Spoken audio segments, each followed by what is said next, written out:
Good morning. Welcome to a Plow and Line live stream. This morning we are going to be planting seeds. We are going to be literally planting seeds.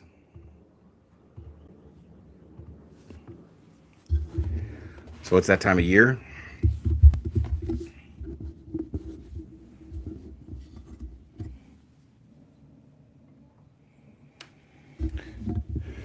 And I can't encourage you enough to consider planting a garden, especially in the world we're living in today.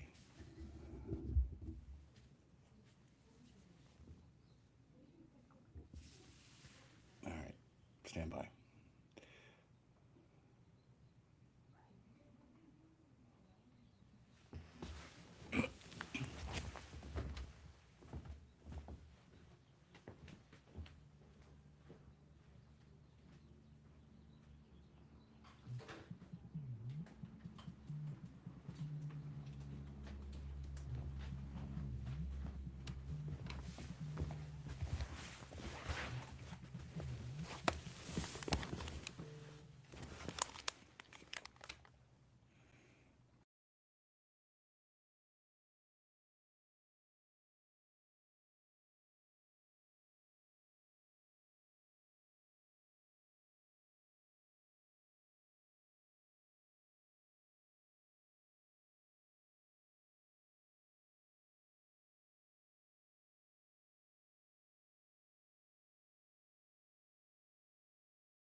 All right, good morning.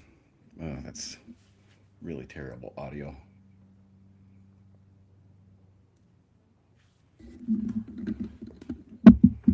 Maybe we'll try something like that. Good morning. Good morning. Good morning. Okay,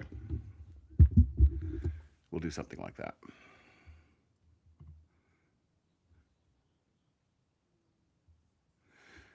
Good morning and welcome to this Plowline live stream. I'm your host, Jeremy Tennell. I host the Morning Breath live stream at 5:30 a.m. Monday through Friday, right here. And today we're going to plant seeds. Given the nature of the world we live in today, I can't encourage you enough to grow a garden. Taking responsibility for your own sovereignty as much as possible is extraordinarily vital. It's not just vital for your own food security or ability to take care of yourself. It's vital for your mental and spiritual health as well. Not allowing yourself to fall into the rhythm of victimhood, of the idea that the world is against you, of the idea that you can never be empowered, you can never get ahead. That's never going to serve you, ever. And there's ways in life in order to allow you to lean into that empowerment, lean into that sovereignty. And they're little things, they're little practices. One of them is learning how to grow a garden, learning how to relate with nature, in a way in which you are taking care of it, you are tending it, you are leaning into it, and it is responding back. Understanding the reciprocal nature of that system, learning how everything is connected, not just conceptually, but learning it physically, learning that you have more power than you realize. You're far more powerful of a creature than you are taught or told. And so today, we're going to plant some seeds, and I want to talk a little bit about power.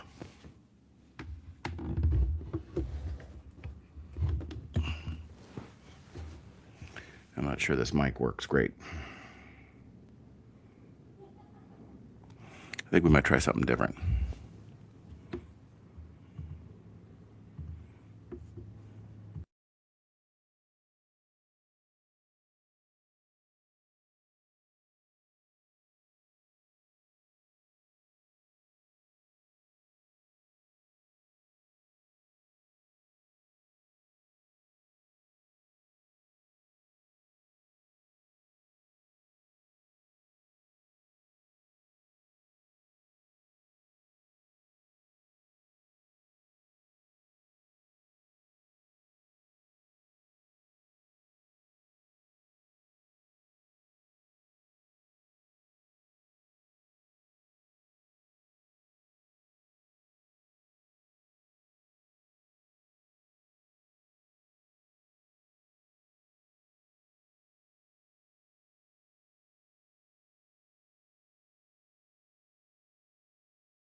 All right.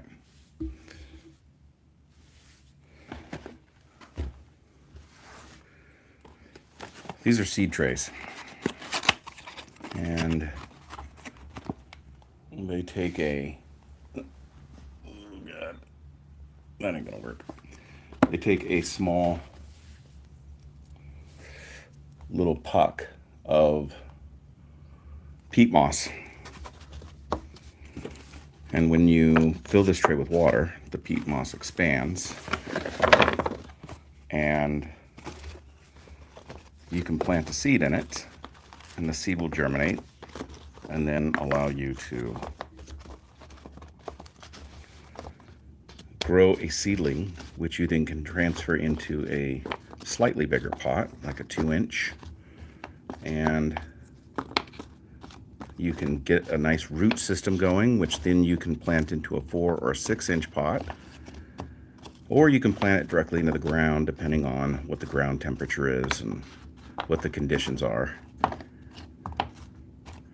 So what we are doing is we are preparing our trays in order to plant seedlings. You don't have to use these peat moss pucks, but they do make it easy. However, there is a cost associated with that. You could use just a simple aerated soil. In other words, the soil has lots of material in it to kind of create light, aerated room for the roots to propagate and grow. You don't want a dense soil because the little seedlings will have a hard time getting started in a dense soil. But eventually, you're going to transfer it into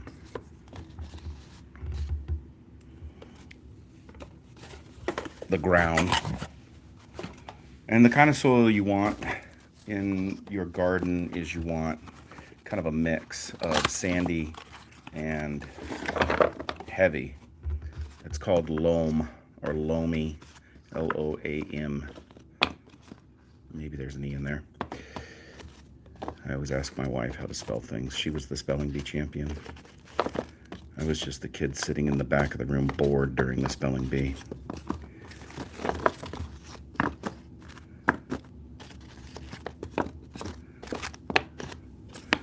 So this takes a little bit of time,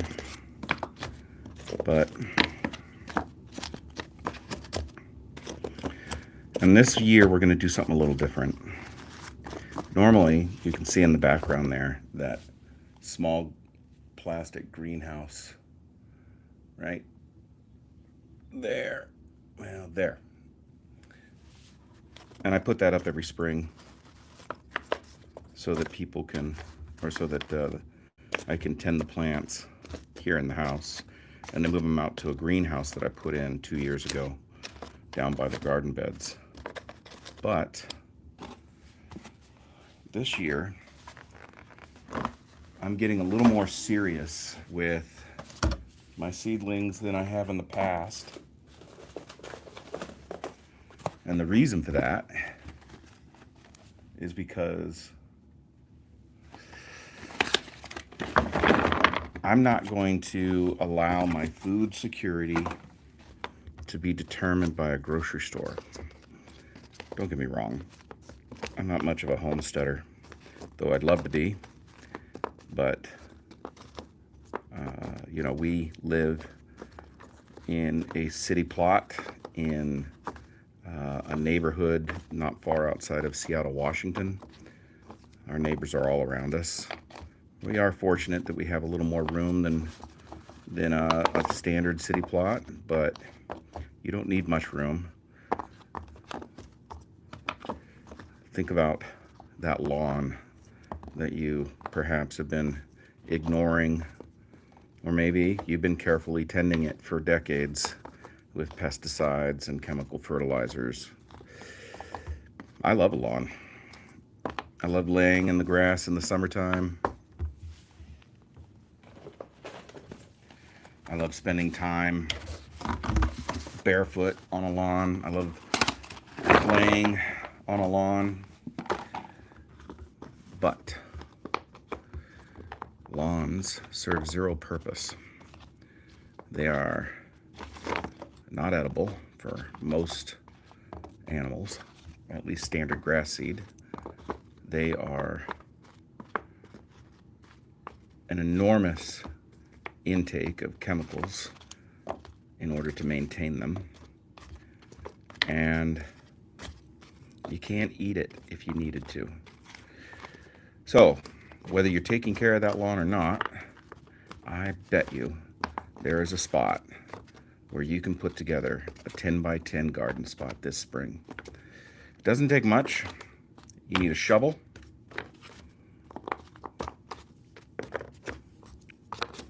and that'll get you started.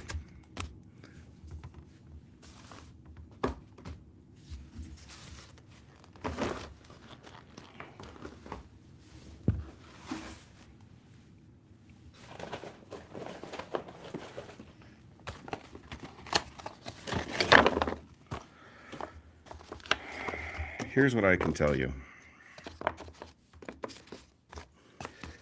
This isn't anything I know. This is just something I feel, I observe, I see, I study, I research.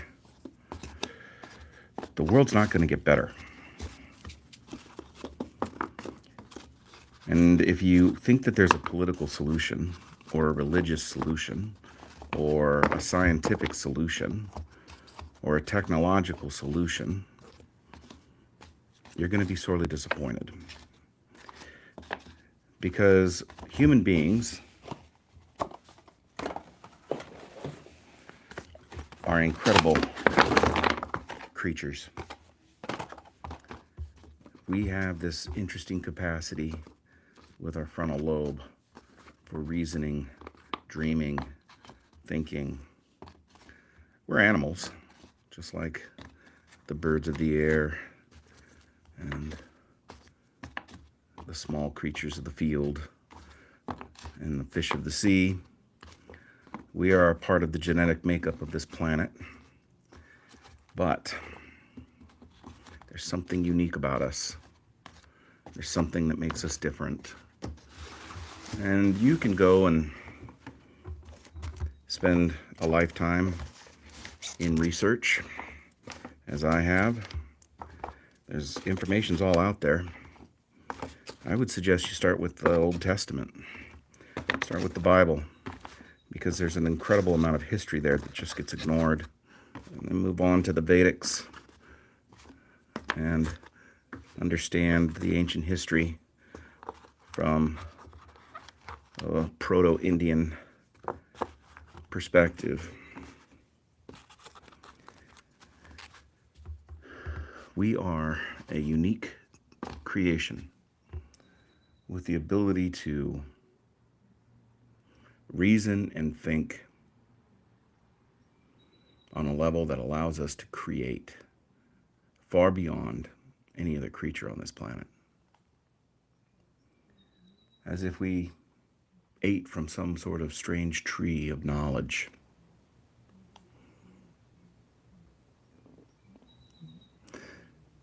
The myths have truths in them, all of them. Humanity is out of balance with the natural order.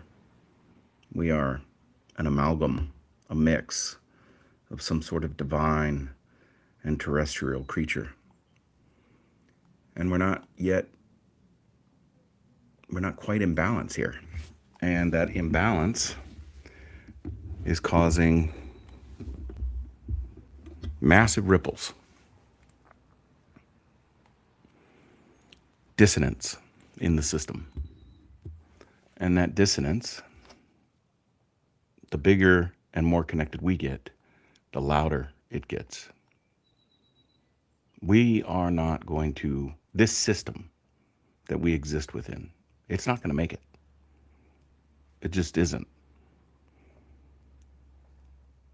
You can see that for yourself. Surely you can see that for yourself. It's called the meta-crisis.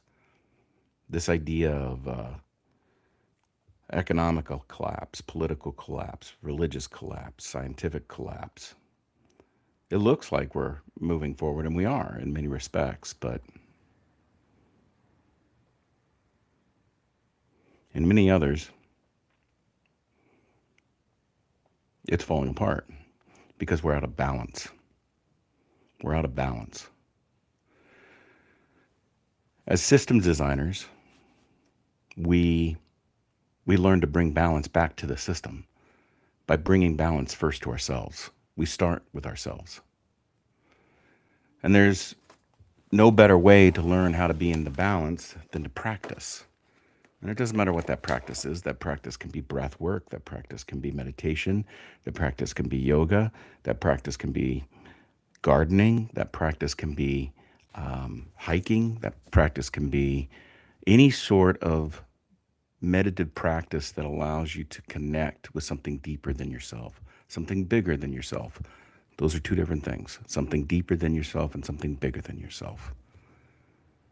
Because if you don't connect to those things, and it's all materialism, It's all what you can touch, what you can feel, what you can taste, what you can see. You're literally living in a one-dimensional world. We exist in a three-dimensional world. Three. I talked about this on the Morning Breath live stream this week, the triadic alignment. I'm going to go fill these with water. Stand by.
We got one box left.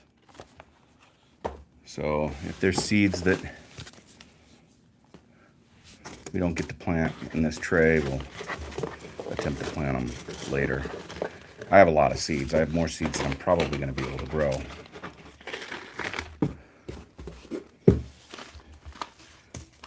Pickling cucumbers, pepper, watermelon, mostly because my wife likes to have watermelon, even though I don't think we've ever been able to eat a watermelon out of our garden, but she has high hopes. Tomatoes, more tomatoes. So I've got sweeties, I've got big reds, I've got San Marzanos, which are my favorite by far. I love canning San Marzanos and Romas. I'll make a dozen. I'll do a whole garden of just San Marzano and Romas. They make the best canning tomatoes there are. And in the fall, I'll show you how to can sweet red Meraki, some poppy, which I'll plant down below. I actually need to get that in the ground. Arugula and cabbage, which need to go in the ground now. Swiss chard, lettuce, and lettuce. All that needs to go out into the garden now. Yeah, lots of lettuce. These are regular cucumbers.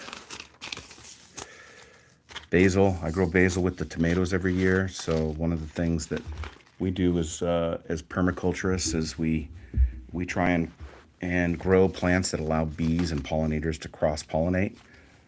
Sunflowers, which I always grow from seed first. I'm gonna try these Cherokee purples tomatoes, see what those do.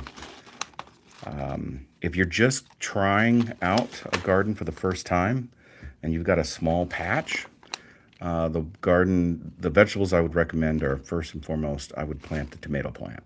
Even if you don't like tomatoes, plant a Roma or a San Marzano. They're not as juicy as other tomatoes. And I think you'll find that fresh out of your garden, you're going to love them. The other one you could plant is cherry tomatoes, the little ones, and those are really good too. You can just pop them in your mouth. I've never been a fan of tomatoes all growing up, but I love the tomatoes from my garden. The other thing I would grow if this is your first time, playing around with a garden, is sugar peas, the little sugar pod peas, because they are great if you've got kids. Your kids can just pick them right off of the vine, and it's a wonderful lesson in where your food comes from. Lettuce. Lettuce is so simple to grow. If you're going to grow tomatoes, be sure to grow some basil next to it. That's a big deal. Lettuce is so easy to grow, and you don't even need to plant it in rows if you don't want to. You could literally just open up one of these packs in a raised bed or a bed somewhere and just spread them around. And you'll just end up with this microgreen garden that you can just pluck from as you go. And if you've got a little more room, pumpkins are fun to grow. You got to get them in the ground. They need all year, all season to grow. But pumpkins are so fun to grow, and the kids love them. Like if you've got little ones, growing pumpkins is such an incredible way of teaching them about gardening, teaching yourself about gardening. You're gonna love this. There's a couple real highlights of gardening. I like starting the seeds. I enjoy this part of gardening. I enjoy getting them in the ground. After that, it's kind of watering and tending and that sort of thing. But you're gonna want to you're gonna want to make sure that you're down in the garden on a regular basis, a couple times a week, every day if you can. But the real highlight of a garden is when you start harvesting. It's just going to thrill you. You're going to love it. It's it's such a pleasant surprise when you go down to the garden with your basket and you just start picking fruits and vegetables. Where are you going to get your basket? No problem. Goodwill. Go to Goodwill, go to Value Village, and just get yourself, one of the baskets that are there that will fit some vegetables. It's perfect.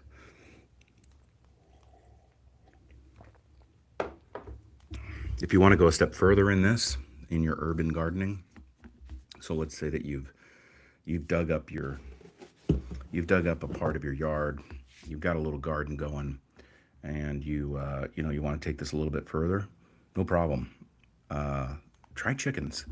Check out your city ordinance. It's super easy to look up. Just Google your city and chicken ordinances, and if indeed you can have chickens, don't get a rooster. If you get little chicks, you don't know if you're gonna get a rooster, but try and avoid a rooster if you can. They're loud. The neighbors don't particularly care for them, and they fertilize the eggs, which means that rather than just getting edible eggs from a chicken, you end up with potential chicks. You can still eat them, but if eggs that come out of a chicken can sit on your counter, they don't even have to go in the fridge, and they can literally sit on your counter for 6 weeks and be totally fine. That's pushing it, but you could. And if you did that, and you had a fertilized egg in there, you might get a surprise, and that's not a fun surprise. So avoid the rooster. There's places where there are people who will take a rooster. You can put it on Craigslist or whatnot. You can get rid of that rooster pretty easily and pretty humanely without having to kill it. So, all right, let's go check our seeds. I'll be back in just a minute.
And we're back. So I think while we're waiting for our seed pods to become engulfed with water,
All right, I'm back.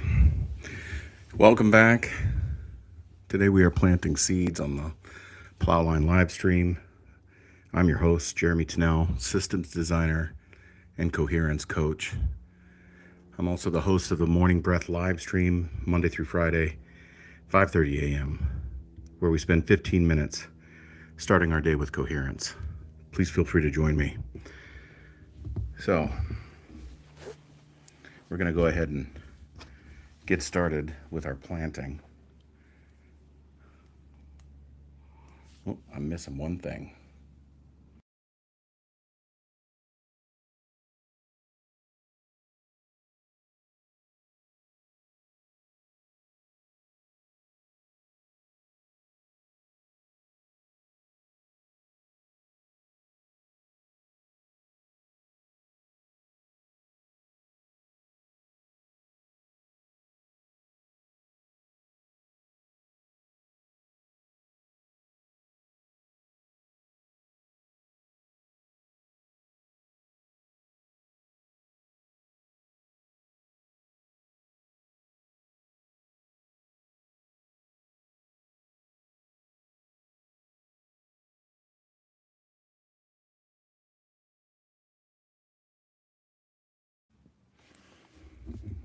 Okay, now I'm back. Letter opener. Welcome back to the Plowline Livestream. I'm your host, Jeremy Tennell, systems designer and coherence coach. I'm also the host of the Morning Breath Livestream, Monday through Friday, 5:30 a.m. Pacific Time, where we start our day with coherence, 15 minutes with a little bit of coherence training. Today, we're planting seeds, and we're talking about the power of gardening and why it is so important to lean into your own sovereignty, your own empowerment within the system. Because if you don't, you are a victim of the system. You are a consumer of the system. You are a product of the system. You are not a systems designer. You are not the kind of person, the individual, that determines the path and the direction of the system. And don't get me wrong, the system is overwhelming if you allow it to be. What's important in this work of being a systems designer is learning, first and foremost, how to cultivate the system within. Because the reality is that there are no systems that are broken. All systems are operating the way in which they are designed and intended to do until someone changes them, someone influences them. And so if you can't learn to change and influence the system within, then how are you going to learn how to change and influence the system outside of yourself? You're not. You're going to be a consumer of the system. You're going to be a victim of the system. You're going to be a product of the system. I want you to learn how to become a systems designer. Because if we learn how to become systems designers, me, you, then the system changes in the direction in which we intend it to. As of right now, the systems dynamics are set up in a hierarchy. And those hierarchies are not designed to work for you. They are designed to work for a few. 99% of the wealth in this country is held by 1% of the population. The same is true globally. Interestingly enough, the 1% globally, you are probably a part of. which means that everything's out of balance and you are a part of the imbalance that exists. Doesn't mean that you're somehow inherently a bad person. It just means you're ignorant and unaware. Most of us are. The system is designed to keep you ignorant and unaware, because if you are ignorant and unaware, you can't do anything to change it. And the system is designed so that you are ignorant and unaware of the power you have to change it, which is pretty incredible. Okay, these are the sugar snap peas. I just planted 12 of them. I've still got, I don't know, 20 left. I don't need 20. Do you realize what we could do to share? You know, like, there is an abundance in this world. It is available to you if you but learn to engage with it. If you continue to lean into your habits and behaviors of consumption fully and completely, you'll never learn how to engage with it. All right, I'm pinching this, and what I'm doing is I'm driving the seed down to the bottom of that. And the nice thing about these little peat moss pods is that it gives me an accurate depth for these seeds to germinate, and it gives me a nice, airy, moist, loamy environment for the roots to propagate.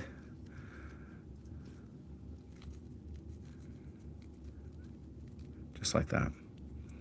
Just like that.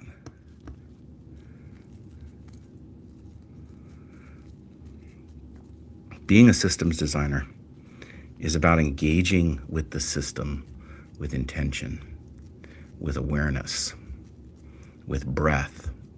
Breath is the mechanism within you that can pause the moment. It is the mechanism within you that it can expand the space around you. And it is the mechanism within you that can collapse that same space and that same moment into action. If you do not know how to use your breath, you cannot be a systems designer.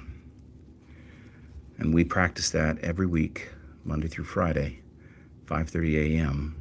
on the Morning Breath live stream, Pacific time. Yeah, it's early. Yep, it is a lot of work. Yeah, it takes a commitment. But if you want to be a part of the change in the world, rather than just an individual swimming along in the current, then you've got to make certain commitments to do so.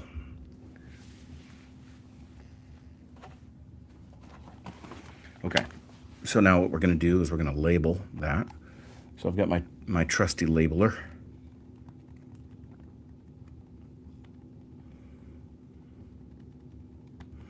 And we're going to call that sugar peas.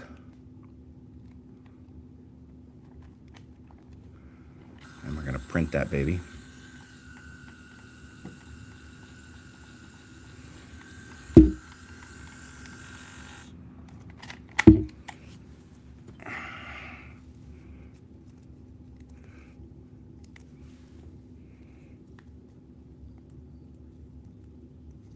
And we're going to put that right here.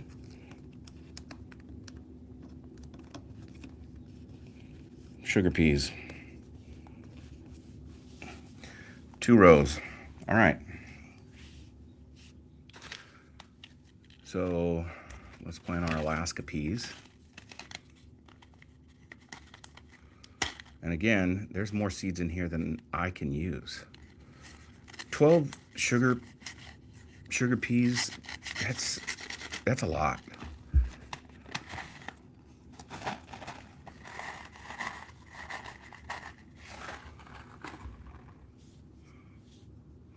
It's one seed.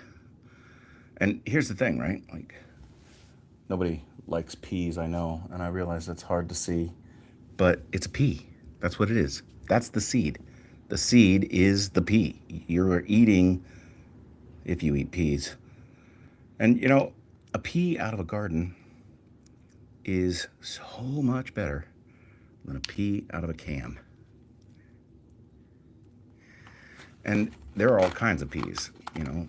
Like I said earlier, the sugar peas are awesome, especially if you have kids. They're going to love it because they can pick them right off and just eat them. You're going to love it because it brings joy to you and to them. Maybe you don't have a lot of space. Maybe you got a lawn that you cherish. Maybe you got a lawn that you don't even think about. Great. Make a garden. This year, more than any other year, I can't stress enough how important it is to begin to learn and lean into these skills of being a systems designer at this moment in time. If you aren't paying attention, then you need to stand up, put your device down, and take a look around.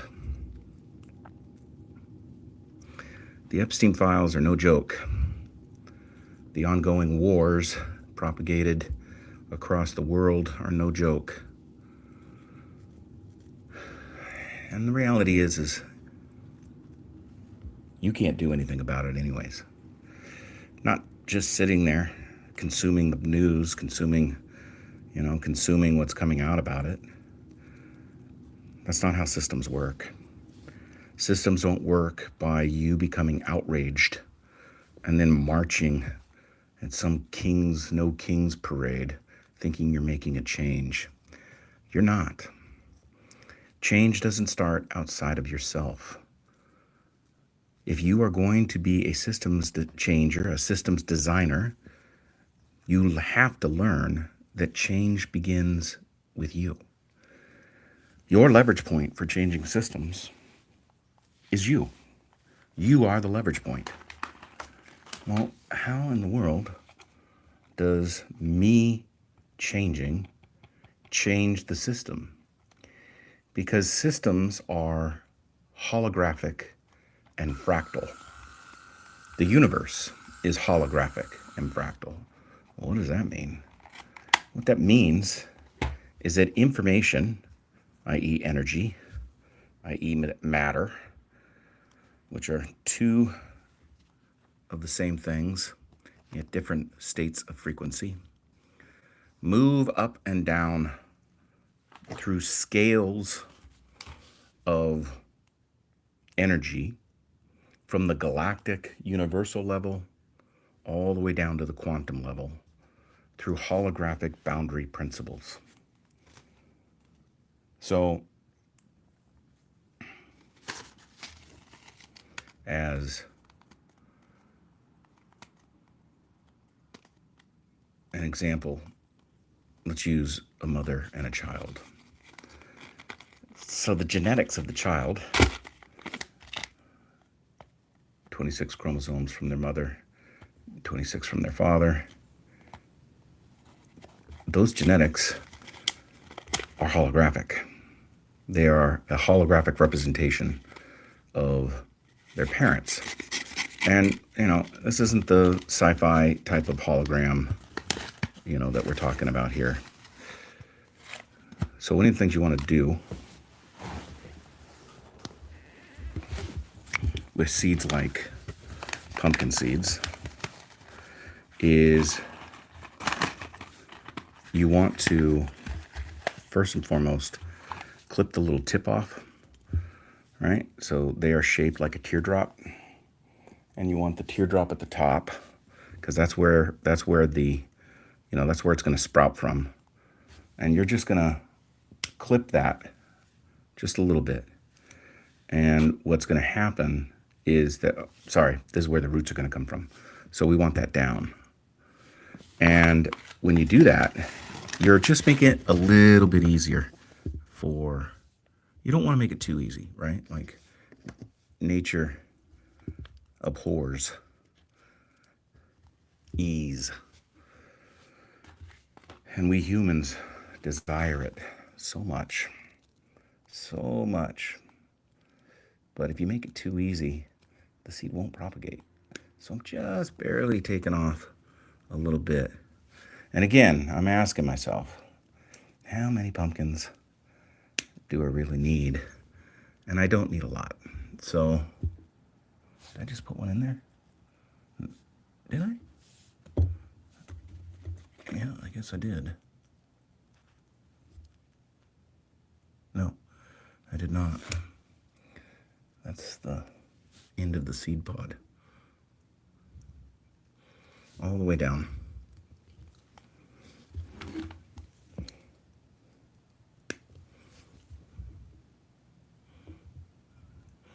I don't need 30 pumpkins, 30 pumpkin plants. I mean, they're going to produce multiple pumpkins. So, again, abundance.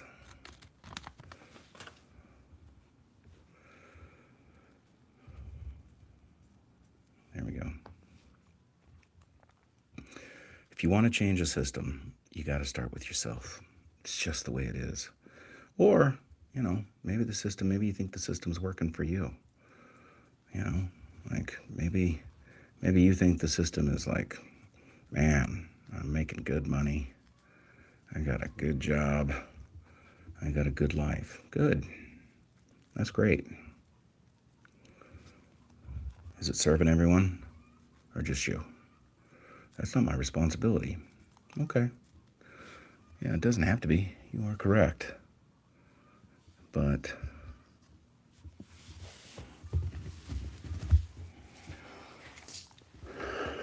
what kind of world are we creating for our children? We don't create that world by just simply instilling certain values into our children. We create that world by living out those values for ourselves. And if the values are, I want my children to have more than I had, well, shit. How much having is there to have? Yeah, I did say that the world is abundant, the universe is abundant, and it is abundant. But there are principles to adhere to in that abundance in order for it to continue to move in your direction. So eventually, whether it's you or your children, that abundance turns off. There's a story that my friend Roger Fernandez likes to tell. He's a Native American storyteller. And he talks about the salmon people. And he talks about how long ago the salmon people and the humans lived together. And that the salmon were always available, always there for the humans. The humans could, feed themselves, and there was a process that was shared between the salmon people and the humans. There was reciprocal nature. The humans would take what they needed from the stream, and they would care and tend the stream, and they wouldn't take any more than they needed. There was no need. They lived in abundance with the salmon people.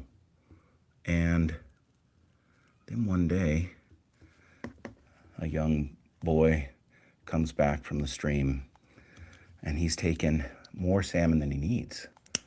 He's taken dozens of fish because there were so many, he says. There were so many. And he begins to go down every day and take more and more and more from the stream. Until finally the salmon people warn the humans, hey, what are you doing? You're taking from us. You're taking from us in a way that is not in the reciprocal agreement that we made, in the relationship that we created.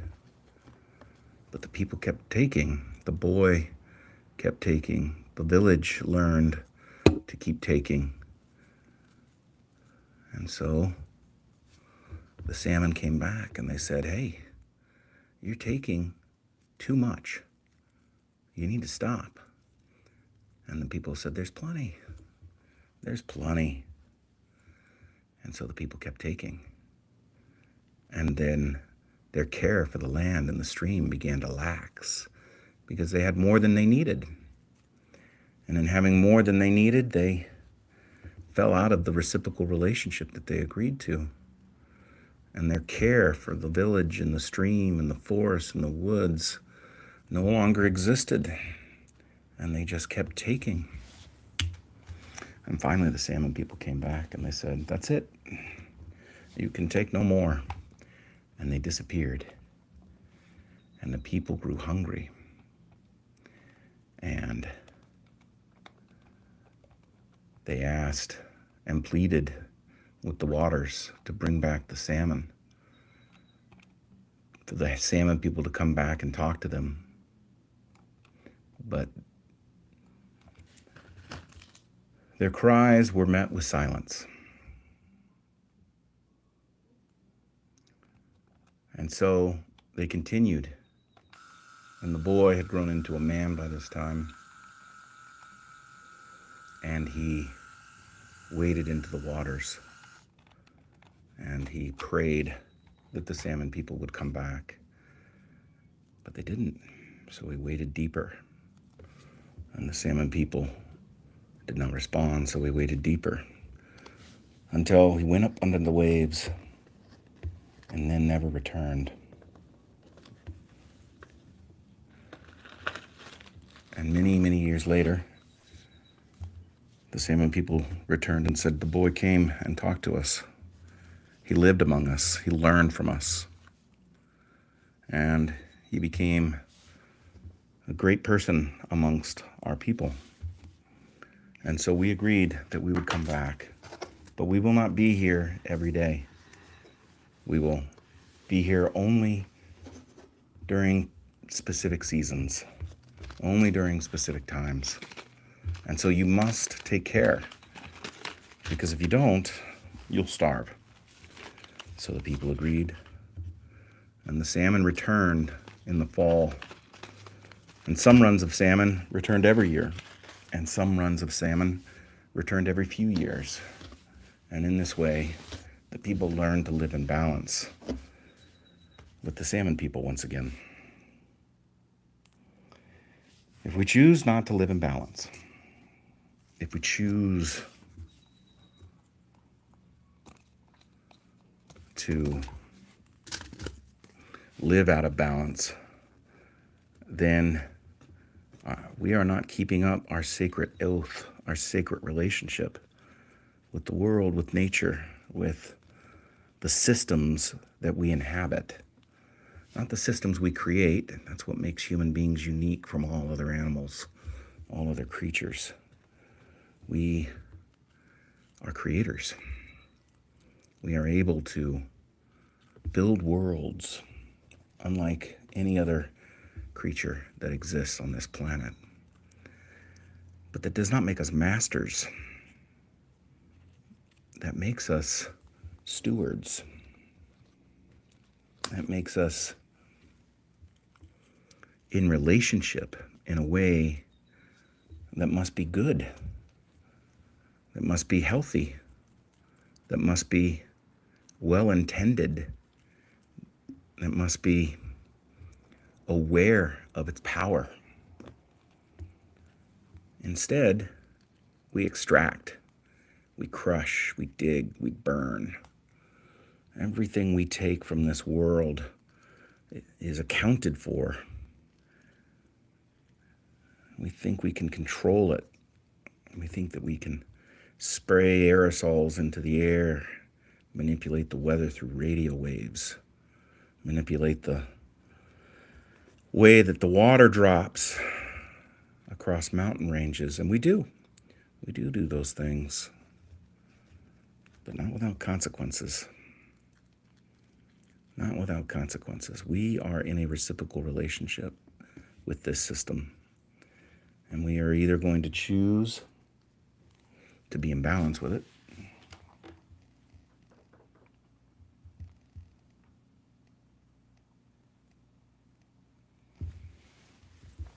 or we are going to choose to fade away. I just got a message in my chat. Want popularity? Buy viewers. Buy viewers. Buy viewers.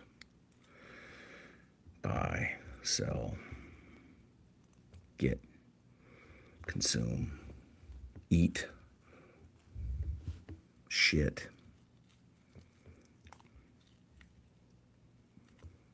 We aren't two-dimensional creatures. We do not live in a two-dimensional system.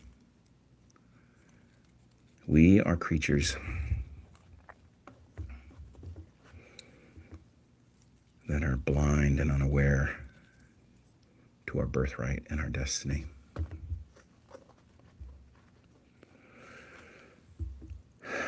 It's not going to work out for us.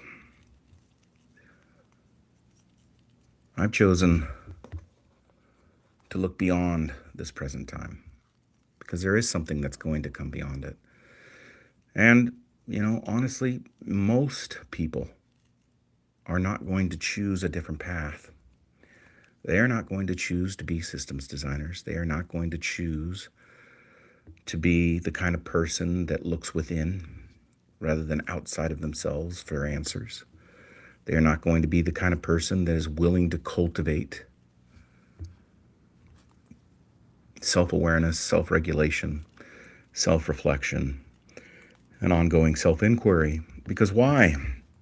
It's boring. I don't like it. Well, I want to consume, I want to eat, I want to fuck, I want to do all these things in the world that allow me to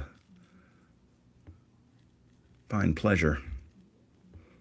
Okay, but do they provide satisfaction? Do they provide peace? Do they provide fulfillment? You can't find those things outside of yourself. You can't find them in money. You can't find them in things. You can't find them in experiences. Those things can certainly provide a glimpse of those in the moment, but they can't provide them ongoingly and long-lastingly. The only way you can find peace, you can find fulfillment,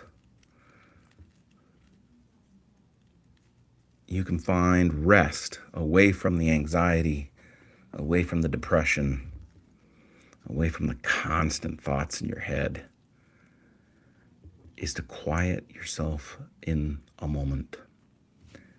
Engage with your breath in a way that is way more than just the respiration you're doing unconsciously.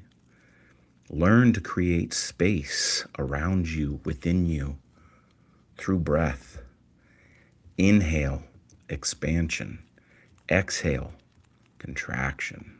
Just like the waves of the ocean. Did you know that the ancients understood this? The word aloha in ancient Hawaiian, I know this because my wife, Dr. Jerry Balarosa Tennell, researched this for her dissertation. Many aunties and kahunas and kapunas understood this concept, but she was the first to document it in Western academia. Aloha, in the ancient oral tradition, is two words, alo, meaning presence, inhale, and ha, meaning breath of life, exhale. Alo, inhale, presence, ha, exhale, breath of life. So when I am practicing aloha, I am literally practicing with myself the presence within the sacred breath of life. And when I am doing so with others, I am practicing being present in those conversations, in those moments with other people. Do we do that online? No. No. We can't, because we're not present. We're remote. We're virtual. That's not how it works. This world, this universe, it works on very interesting mathematical dynamics that are not complicated to understand. There's a concept called the Fibonacci sequence. And basically, if you take the number in a sequence and you add it to the next number, you end up with this fascinating pattern. So if I add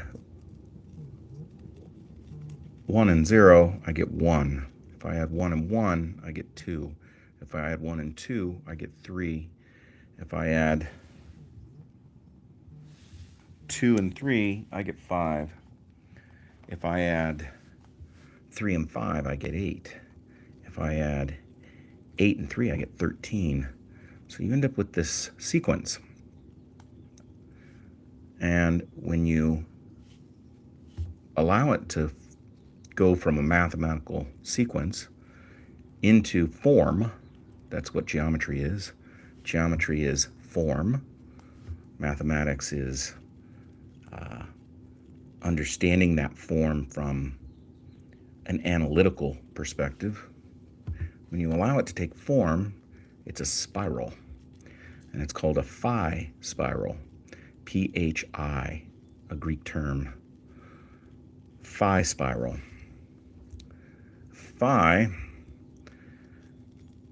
The phi spiral follows this ratio. And this ratio is 1 to 1.68. So 1 to 1.68. What that basically means is if I have 1 inch, the ratio adjacent to it is 1 inch and 6/8. So almost an inch and a half, a little bit longer, a little bit bigger. Well, you might not understand exactly what I'm talking about with that, but you don't need to. Because that phi ratio and that phi spiral have this very, very fascinating dynamic to them. They show up in nature everywhere. And I mean everywhere. The way a fern frond grows out of the ground, the way a fetus grows in the womb, the way apple or an orange grows on the branch of a tree, the way a storm begins to form overhead, the way the geomagnetic field of the earth wraps around us, the way the solar system moves through the galaxy, the way the galaxy forms in a toroidal or torus shape. You've seen a torus, you just don't know it. It's like a donut, kind of like a donut.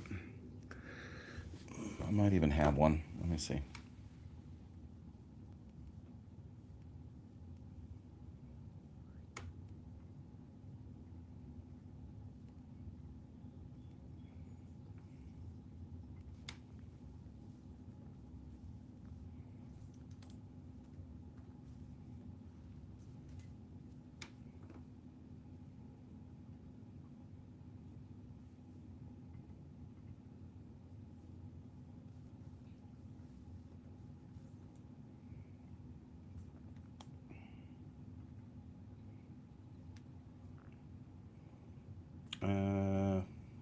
That sucks.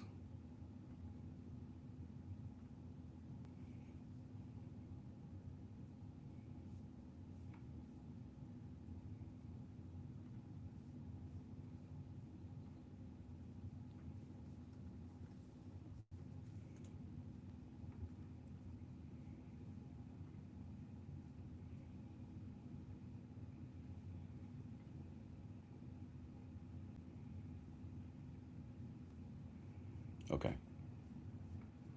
Let's see if I can put this up.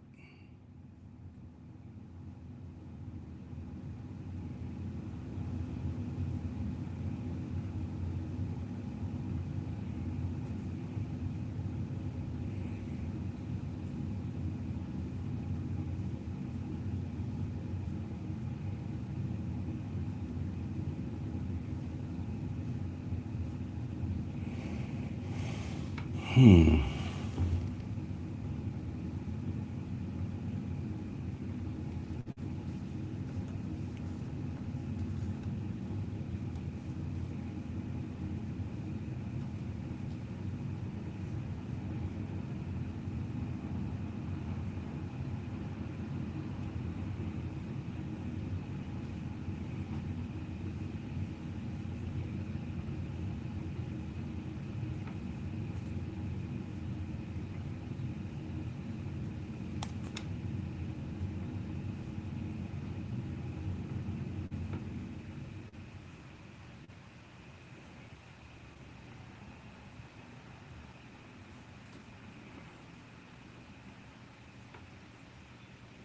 you go. That's a torus. It's the fundamental shape of the universe, literally. There is not an aspect of the universe at all scales, from the smallest scale that we can observe and measure, which is called the Planck scale at the bottom of the known universe. It is below the quantum. I mean, it's kind of the fundamental quantum is what it is. All the way up to the galactic scale, every galaxy is some form or shape of a torus. And all the way into probably the shape of the universe itself. It probably is a torus as well, and it's moving in this dynamic. That, by the way, is black hole dynamics. At the center, you see that thin spindle in the center. At the very center of that is a singularity. And it moves at the North Pole up and out, and at the South Pole, it moves in and down. And so all energy is moving. It's moving in a bounded toroidal field. But those bounded toroidal fields are not rigid. They are permeable, which means that energy and information can move between fields. They can move in between these toroidal energy shapes, from the galactic to the solar to the planetary to the biological to the human to the cellular to the atomic, which, by the way, the atom, the nuclei of the atom being a singularity, the electron field being the toroidal shape around it, moves in black hole dynamics. In fact, the Schwarzschild equation, Schwarzschild being a physicist who theorized about black holes, the Schwarzschild equation meets, the electron meets the requirements of the Schwarzschild equation, which means that a black hole, that an atom is a black hole. In fact, it's probably black holes all the way down and all the way up, because black holes aren't what we think they are. They aren't these monsters that just suck in gargantuan energy and dilate time. Yeah, they do that. There is that. But it is probably the fundamental shape of the universe at work. It is the dynamic. It's not just pulling things in, it's pushing things out at the same time. Time can move in this direction as well. Space and time are the same thing. They aren't separate. It's not space and time. It's space-time. That's one word. That's one concept. And if space and time can move in this dynamic, which it does, that means that there can be a beginning and an end, and a new beginning and a new end, and a new beginning and a new end to the universe. You'll notice with this one that it symbolizes the yin-yang in there. That's because the yin-yang is a two-dimensional representation of the three-dimensional function of a torus. They knew that 10, 15, 20,000 years ago? Yep.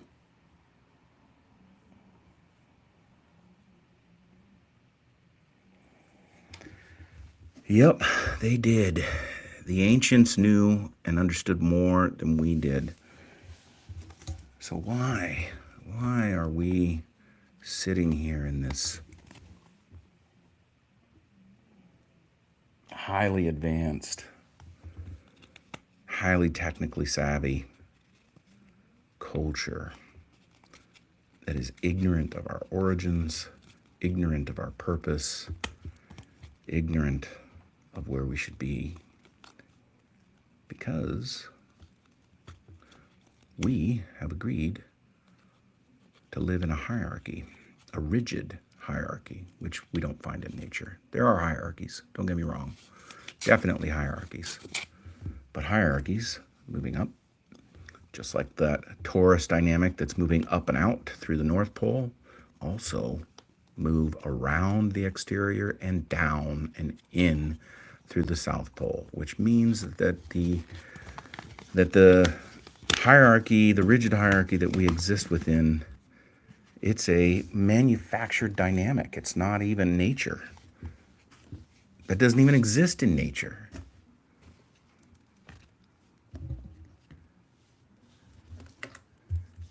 We are living out of balance. We're choosing to.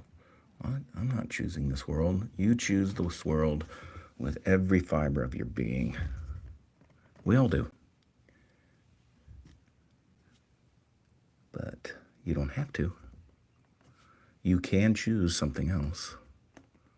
You can choose something that works for you, that works for your neighbors, that works for your children, that works for your grandchildren, that works for your great-grandchildren. You could choose a different world.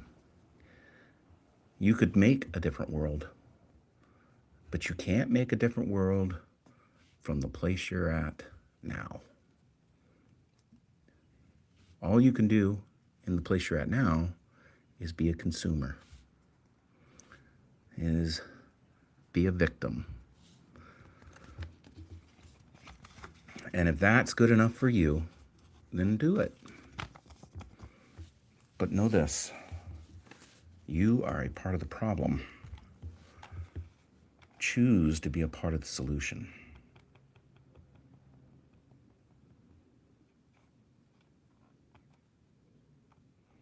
All right.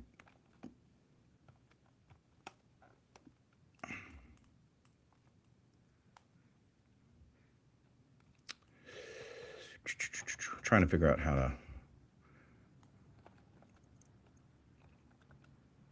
There we go. We're going to call these Cherokees, because these are Cherokees purples, this row here.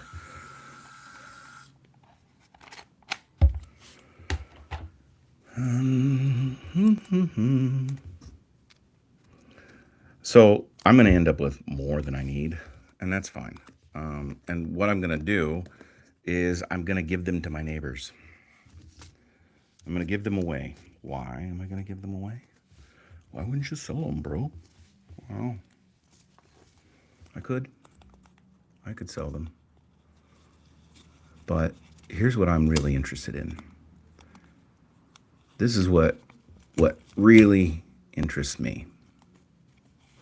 I'm interested in teaching people how to be systems designers. I want you to know how to become the change that you seek in the world. You know, and this idea of, manifestation that is so popular. Yeah, it's true. You can manifest an abundant reality for yourself. But it's like the difference between the Jedi and the Sith, right? The universe is abundant, and it will meet you where you're at. And you can learn to engage with it. But if you're engaging with it for your own betterment, just for you, for your wealth, for your enrichment, then you are acting like a Sith. The Sith bend the Force to their will.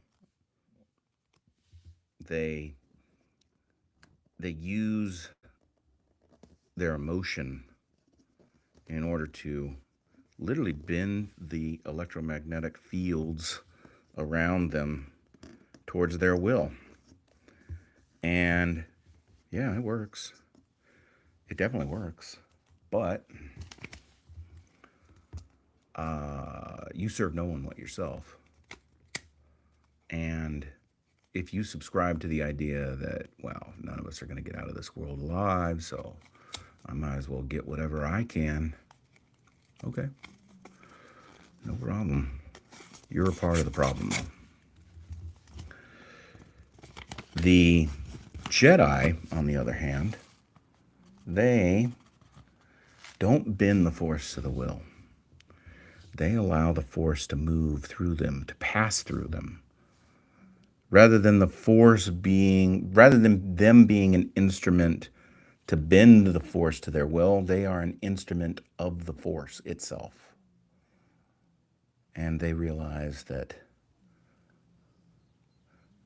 yes, the universe is abundant. And yes, it can bring you a lot.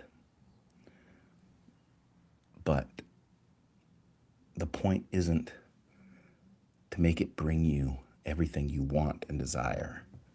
The point is to move with the Force, to move with the dynamics of the fields around you, because you are not a master, you are a servant.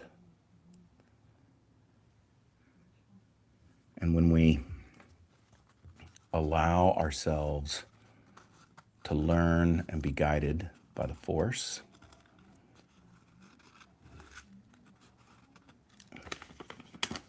it benefits everyone. We end up being able to create a world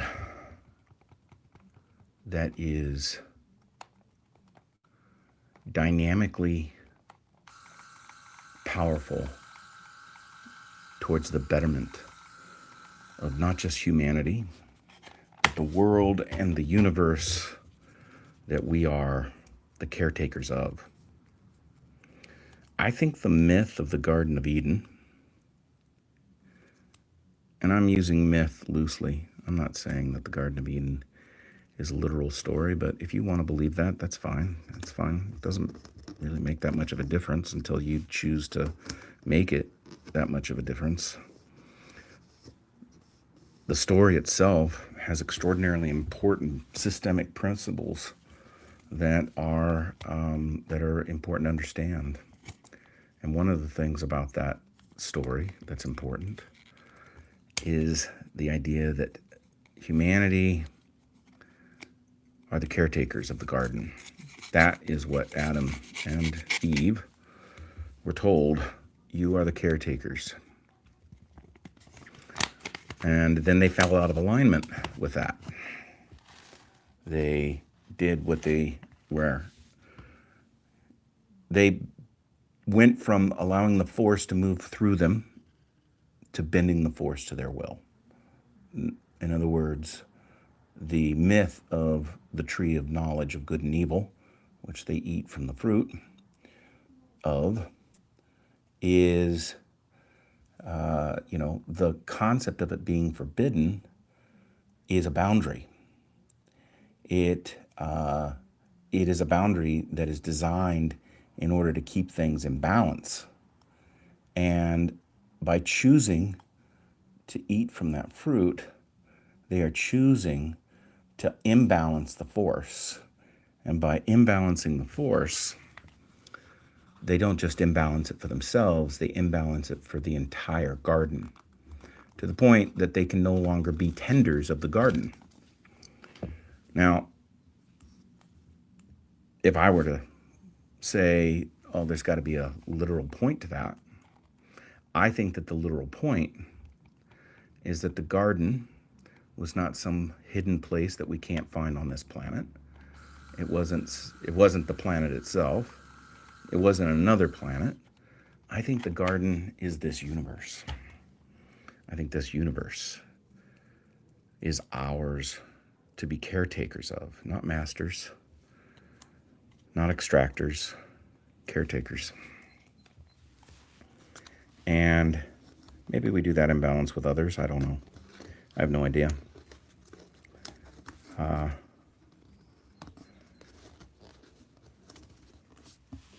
But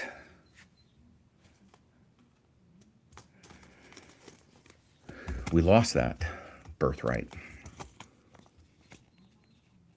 And so here we are. We are not tending the garden. We are consuming it. And in doing so, we are consuming ourselves. We are making ourselves the product of our own consumption. And that is unsustainable. How does the consumer become the consumed and somehow that be sustainable? It is not.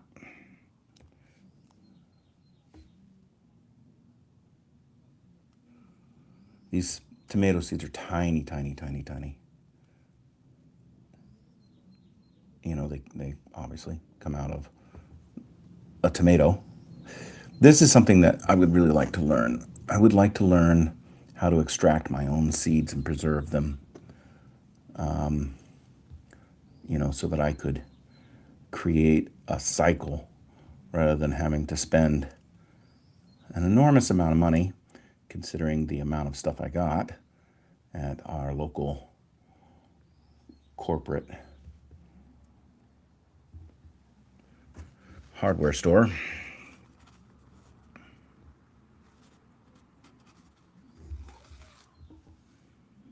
Now, you know what I'm going to do? I'm going to make, I think what I should have done is I'm going to trade all this out because I'm going to make 3 rows of Romas and I'm going to make 3 rows of San Marzanos because they're my favorite. I love canning them. And in the fall, I will show you how to do that.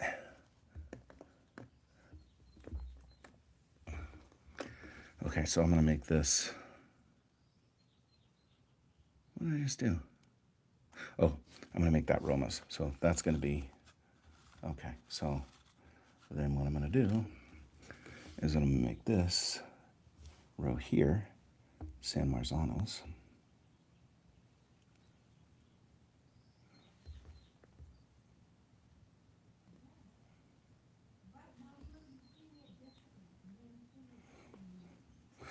I still probably have 50 or 60 seeds in this packet. I'll grow as many as I can. You know, there's only so much I can grow. And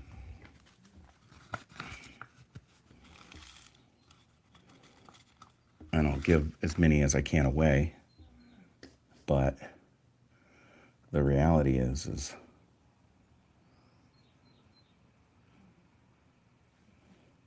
there's too much here for me.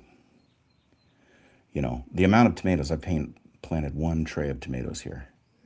And the amount of tomatoes that are going to come out of this are way more than I can process. Way more. I'll do my best.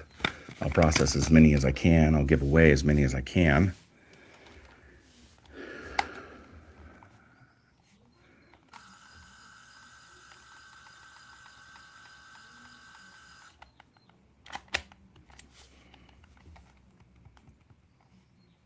All right, labeling the San Marzanos. Even if you don't like tomatoes, I'm telling you,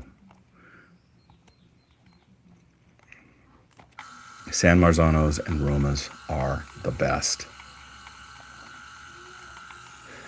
But I'm going to plant some other ones this year, diversify.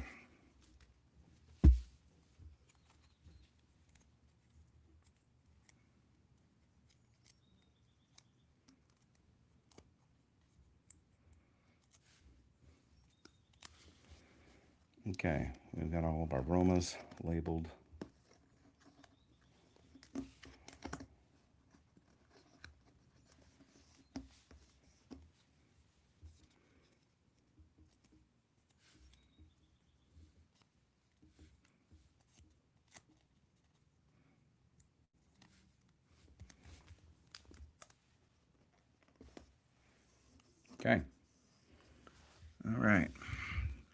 So then, and this is key,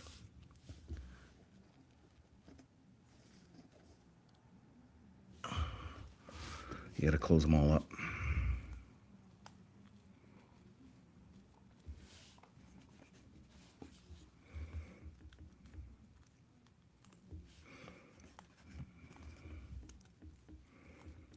And hopefully I've made the hole big enough so that the seed drops down there deep. These smaller seeds are really difficult to see, but I'm always looking at the opening, making sure that they're not just perched there at the top, because if they are, that ain't gonna work. This is what I have right here is a huge garden, and I've got a big garden plot. Like I created it during the pandemic.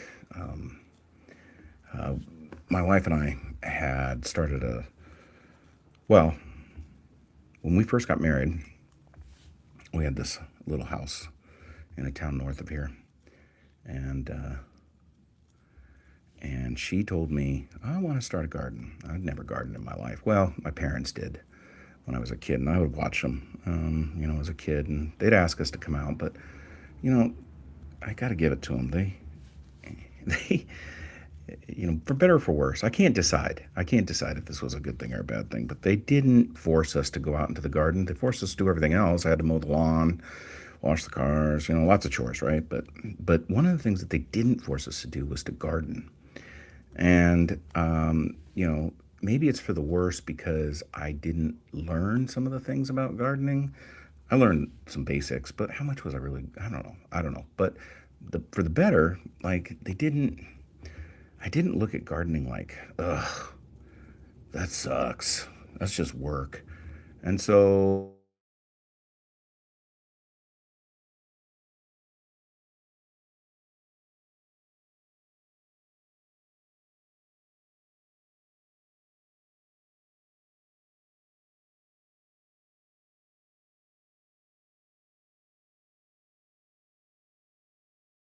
fun. We ate maybe a little bit of it, and lettuce and some hamburgers or something like that. But, a lot of it went to waste in that first garden. And then when we moved here, our friends and neighbors are big. Kevin's a little bit of a master gardener. He's pretty amazing. And so he encouraged us, plant a garden. And we remembered back to that little garden that we had created. And okay, yeah, we'll do that. So we took our front yard, which doesn't face a street, and but it was just this little weedy, patchy thing of grass that wasn't doing anything. And we tilled it up. And we planted a garden right into it. And we did pretty well. We had carrots and tomatoes and all kinds of things. And we just bought starters, at the local big box chain store. That was way before me learning how to grow seeds. And it worked, and it got us started. So then I built a couple of raised beds up here near the house, and we put the yard back to a lawn, which is going to get decked at some point. And then during the pandemic, I was like, okay, this is a moment where I want to lean into not being, see, there's the seed right there at the top. I want to lean into not being a victim. So I built a garden, a big one, 30 feet by 30 feet, actually almost a little bit bigger than that, almost 35 by 35, I suppose. Down in the little area below, I got chickens. I got 10 chickens now. I get about 5 to 10 eggs a day from the chickens. They go to our neighbors and our kids. And we eat eggs, and they're amazing. They are really, really good eggs. And this will be, hopefully, this will be the first year in which I am able to tend to this garden with as much attention as I possibly can. Kevin is going to help. Jerry's going to help. Maybe the kids will come and help. Who knows? But the bottom line is if I have a garden and you have a garden and your neighbor has a garden and everybody has a garden, then if we end up in a situation in which, God forbid, but growing more and more likely every day, that food prices are so outrageous and gas prices are so high that even the shipping companies can't transport food to the grocery store. So it's not even a matter of you not being able to afford it. You can't get it because shipping companies are going out of business, because less and less people can afford to buy the food.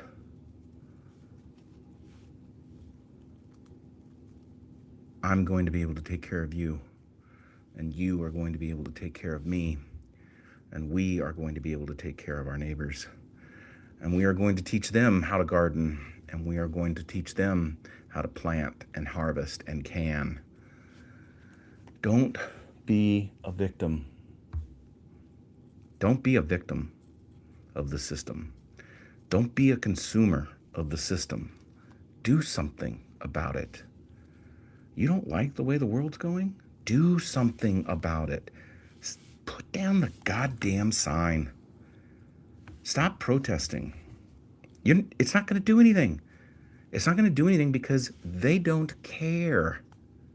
Plant a garden. Read a book. Sit and meditate. Do breath work.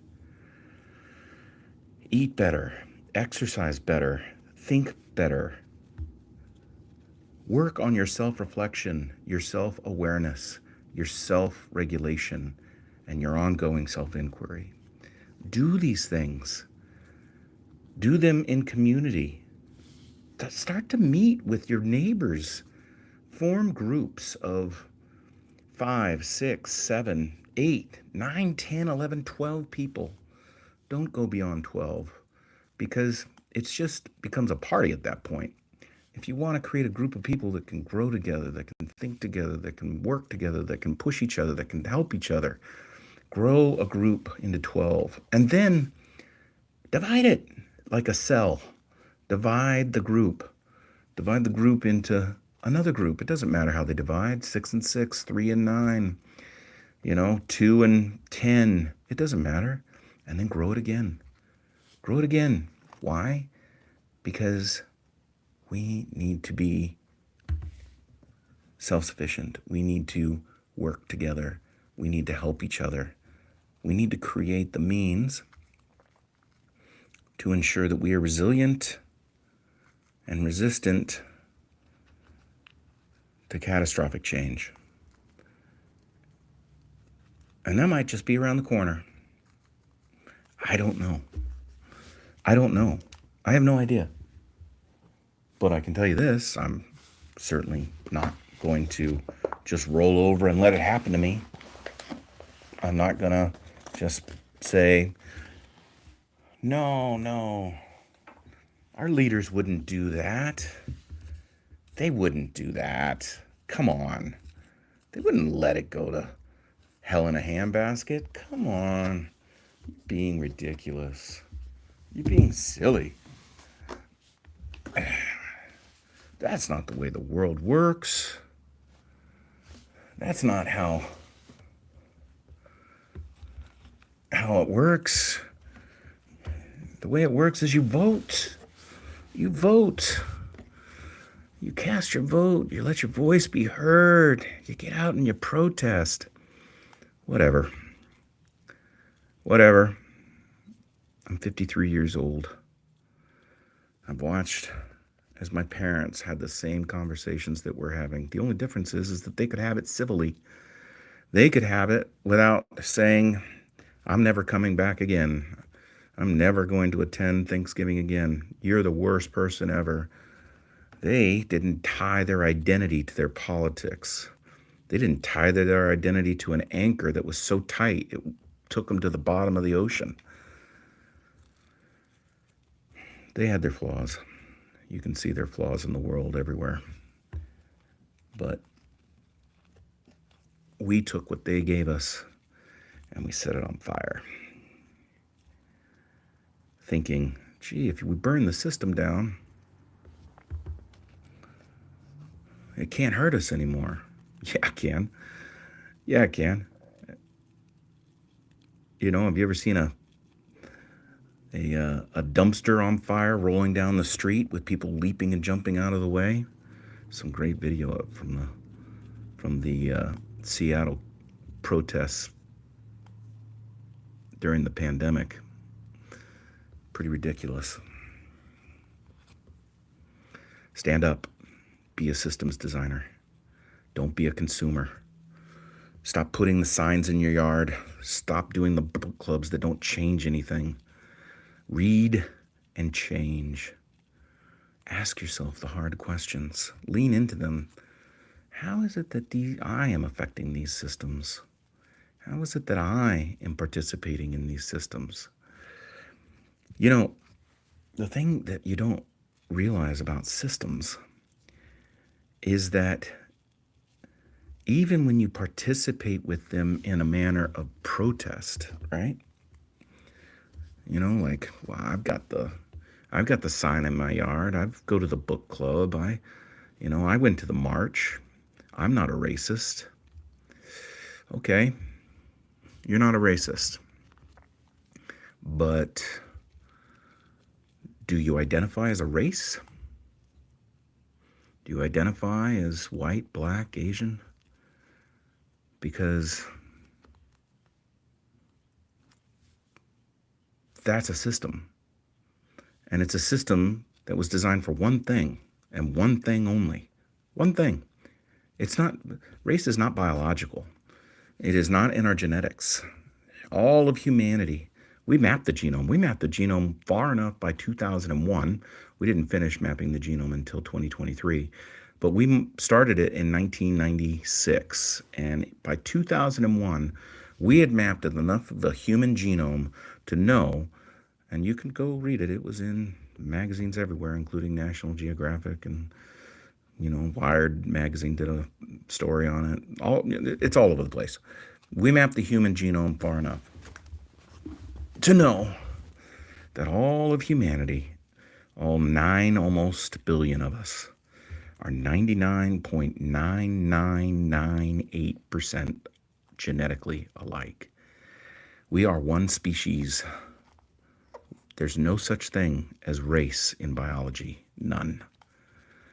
Race is a concept that boils up out of Europe after the Roman conquests of the indigenous peoples of the Celts and the Gauls and Germania. And it festers and it grows, because if you were Roman, you were a person. But if you weren't Roman, you weren't a person. You could be a part of the Roman Empire. You could pay your taxes. You could be a member of that empire, but you weren't a person. You weren't Well, that idea grows and mixes through European culture through 1,500 years of atrocity and religious persecution.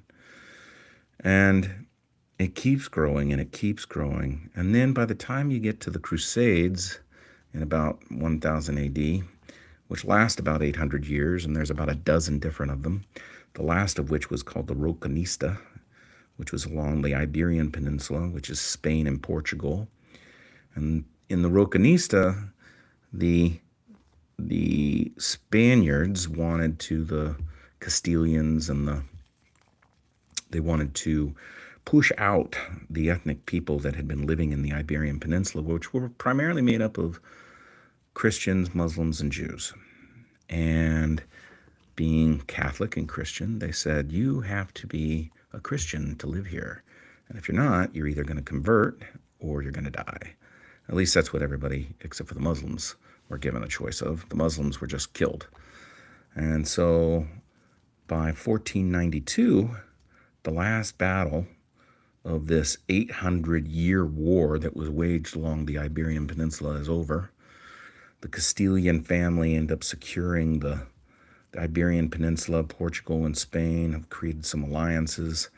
And what happens in that year, 1492? Columbus sails. And so this concept of race comes out of this idea of persecution of people for ethnic and religious reasons. It's a purity concept that's completely false. In 1492, the Spanish Inquisition also begins, which is propagated by the new Kingdom of Spain and Portugal, and is propagated not only against the people of Spain and Portugal, but the people of Europe, as well as the indigenous peoples of the quote-unquote New World. And so this concept of race begins to expand and take form. And then Carl Linnaeus, biologist, if that's what you want to call him, he was kind of a proto-biologist, he creates this concept called the classification of the species. And he takes all the flora, plant life, and all the fauna, animal life, and he classifies it into family and genus, and there's about a half a dozen different hierarchical classifications within this. And it's a pretty good system, actually, for understanding how flora and fauna are related and propagate. And you know, it works. It serves a purpose. It's definitely got its holes, but it serves its purpose. Well, that inspires this German individual who's attending this early German university, which is the Gottingen Institute, and his name was Blaumba, maybe? I can look it up. And he writes a thesis, he writes a paper, which, in German, which begins to describe the 5 races of humanity, which he classifies as a subspecies list underneath Carl Linnaeus' final classification, which is species, right? So as you move down the list, phylum, genus, family, the last thing you get to is you get to species. And human beings are all one species, 99.9998% alike. And he writes this paper, which he creates what he calls the classification of the species, and or the classification of the races. And there are 5 human races that he says there is. There is the Caucasoid, which is Europeans, everybody west of the Caucasus Mountains. How convenient. And then there are the Mongoloids, and then there are the Negroids, and then there are the Australoids, and there is a 5th, but the 5th gets quickly kind of dropped. Well, this paper's published in like early 1700s, and it becomes the standard model for how species, how the human species has subspecies underneath it. It's total bullshit. Total bullshit, but it's bullshit that we propagated over and over again. So colonization is rolling, right? Like the Spain have conquered Mexico, Central America, South America, and the English and some of the others, but the English especially were late to the game, and they wanted in. And so they decide to do a corporate effort into the east coast of the Americas, and they form the Virginia and colonies, and the Maryland colonies, and these colonies have a pretty hard time getting rolling, and they work off of the backs of what is called indentured servant labor. Now, what this indentured servant labor is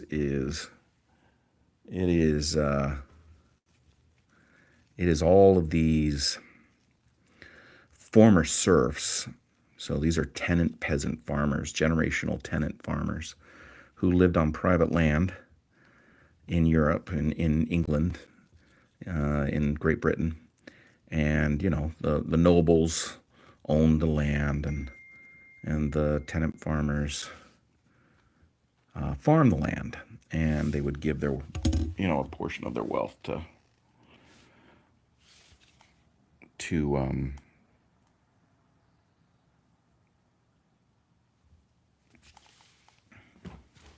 they would give a portion of themselves to, or a portion of their, their what they grew to the nobles. Well, see, here's the thing. Colonization was super successful. Super successful.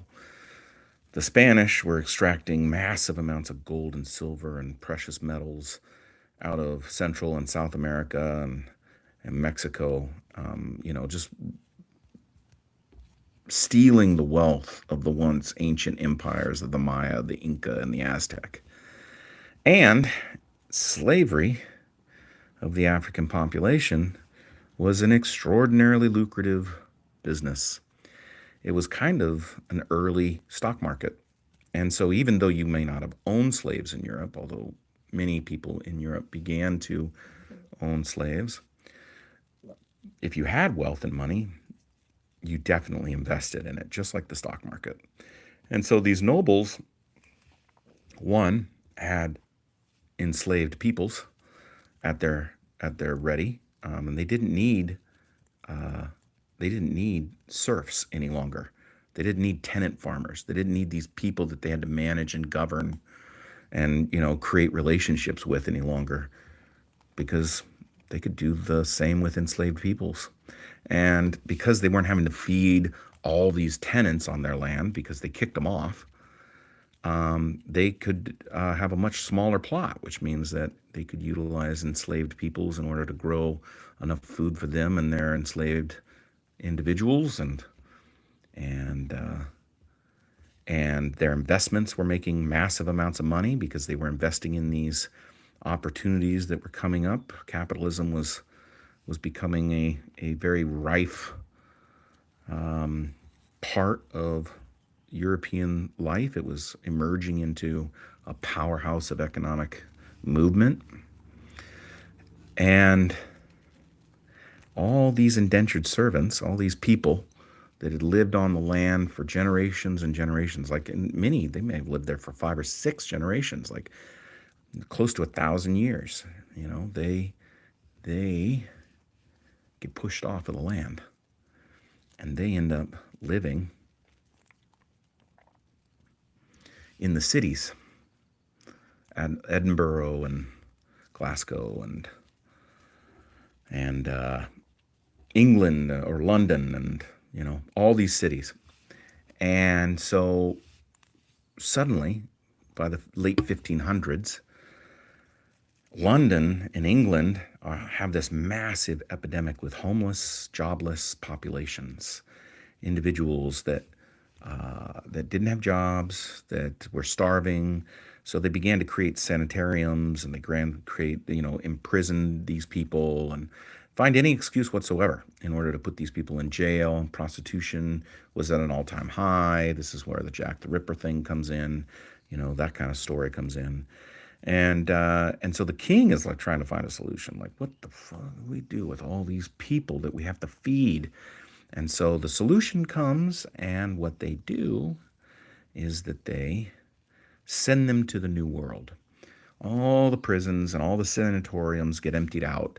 They put these people on ships. They make them sign a contract called an indentured servant contract. And they have to spend 7 years of their life working for the landowner in this new world of the Virginia and the Delaware colonies, the Maryland colonies. And they have to begin to literally, with their bodies, carve out this new world. And obviously there are indigenous peoples that were living there, but ships had been moving up and down the East Coast for almost 100 years at this point, right? Because Columbus gets there by 1492, Cortez invades Mexico in 1519. So, Dutch and Spanish and Portuguese and Norwegian trade ships are all moving up and down the East Coast, trading with these indigenous populations. And what are they doing? They are depositing disease with these indigenous populations. And the disease, over the course of 100 years, had taken its toll. And so, where Virginia was, which was populated by indigenous peoples, was no longer heavily populated by indigenous peoples because disease had killed them. And so the colony is established, and it's a rough go. So rough that it fails twice. This is the Roanoke, the Roanoke legend. And and so the king makes it into a crown corporate venture, joint venture. And they begin to send over all these indentured servants to work the land. And, a lot of them died. And so, but there was an abundance of these individuals. So much so that England didn't just send them to the Americas. They sent them to New Zealand. They sent them to Australia. And they began to, propagate across the world. This is one of the reasons why England became one of the greatest powers during colonization. Well, this is basil. Very, very, very tiny seeds. And we're going to put a couple in each one. So in 1519, along the Virginia colony, a Dutch ship shows up called the White Lion. And the White Lion had raided a Portuguese slaver ship, a ship that was carrying slaves to the Caribbean islands. That's where the vast majority of enslaved peoples were being brought to at that point. They were being brought to South America, Mexico, and the Caribbean to work crops. And the first ship had brought 19 individuals, all African, which they had taken off of this Portuguese enslaver ship. And then another ship showed up a few days later, a week later, and it brought something like 80 individuals. And so all of a sudden, and these people were brought into the, they were let off the boat. And I mean, it's not like, at that point, England's enslavement system was indentured servants. That's what it was. They weren't using African enslaved labor at this point. And so, they had 100 plus at this point enslaved Africans that had been dropped off. Traded is what they were. They weren't going to bring them back to Africa, so they just put them all into the indentured servant program. And all of a sudden, you had this society that was made up of three classes of people. You had the noble class, because remember, it was a crown corporate venture, joint venture, and the crown ruled. So the crown had sent over nobles, sons and daughters of great houses, in order to manage and rule this place. And they own land. They own large tracts of land. And then you had private owners. So these are individuals who maybe they lived in Great Britain and maybe they had made some wealth for themselves, trading in this market or, whatever they had done, right? Maybe they had gone over to the New World and worked a 7-year contract and managed to not only finish that contract, but also work a second or a third job at the time, save enough money in order to acquire land for themselves. So the second class of people were a landowner class. They were not nobles, but they did own land. And this group of people, a lot of them were made up from former indentured servants.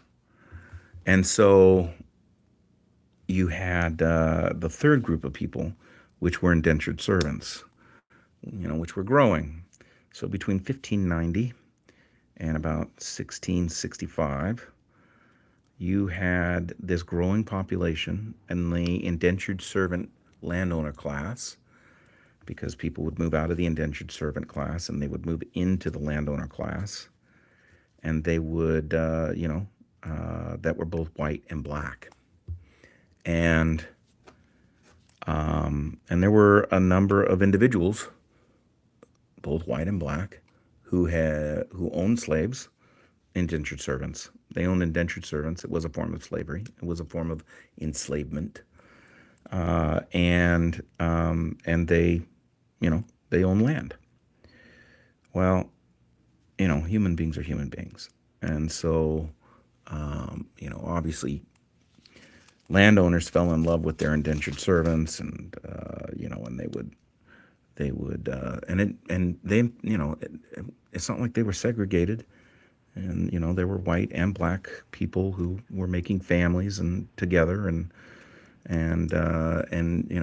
some of them were indentured servants, and while others were landowners. And so you had children who were being born into, to landowners whose mothers were indentured servants. And so they began to make laws that said, hey, look, if your child, if you're an indentured servant, and it was mostly against women, right? If your mother is an indentured servant, and you are born,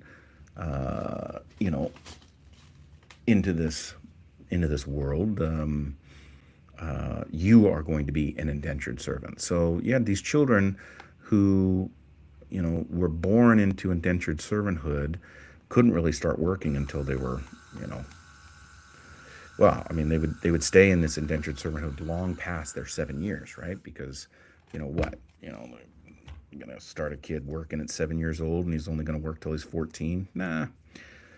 So these kids were staying in indentured servant longer. And then even when they did come out of the indentured servanthood, right, like the amount of land that the Virginia colony and the Delaware colony had was shrinking. And it was shrinking because, there were indigenous peoples all around them, and they had tenuous relationships with them. Sometimes they were good, sometimes they were bad. They often traded with each other, but, it wasn't always hunky-dory. And so, so the colony could only grow so far.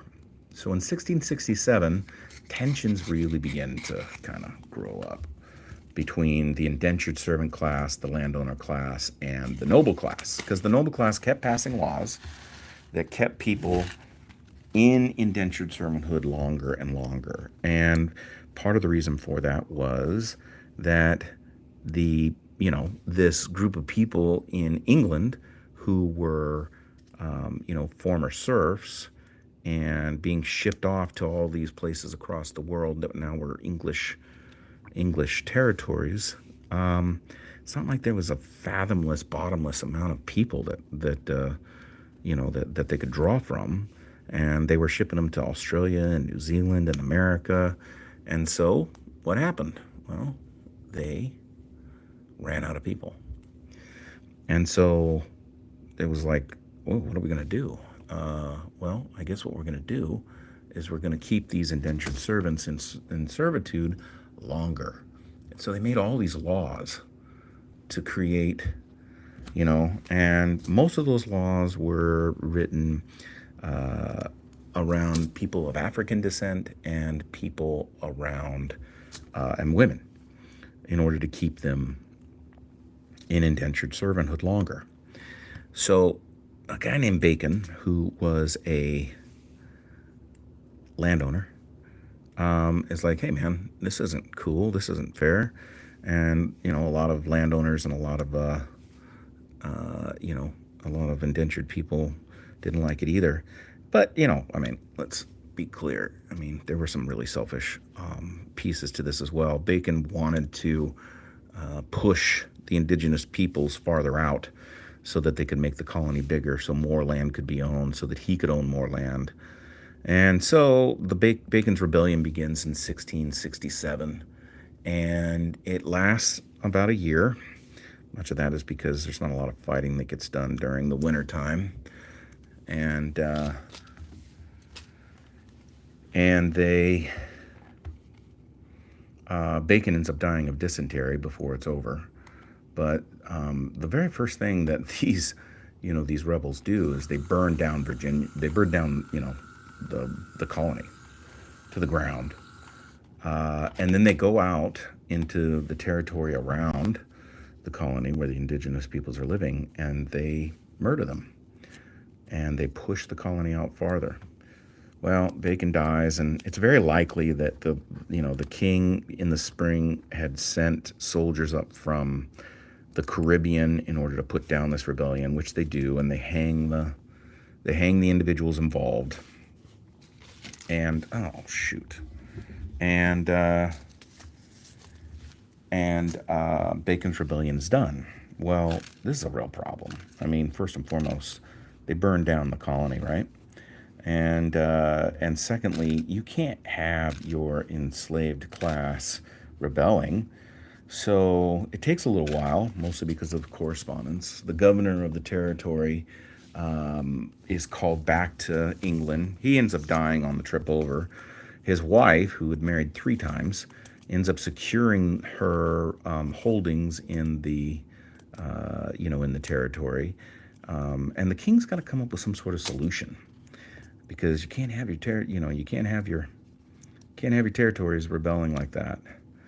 And so the solution that they come up with is a decree in 1681. And this decree says something very unique, something that had never been propagated in the world prior to this. Now, let me be clear. There has always been slavery. There has always been forms of it in the world. But one of the things that often, not always, but often is a marker of enslavement is, 1, slaves can buy their own freedom. That's the way the Romans did it. And 2, you were usually enslaved because of debt or because you didn't have any other means, but you could get means, and those means would buy out your freedom.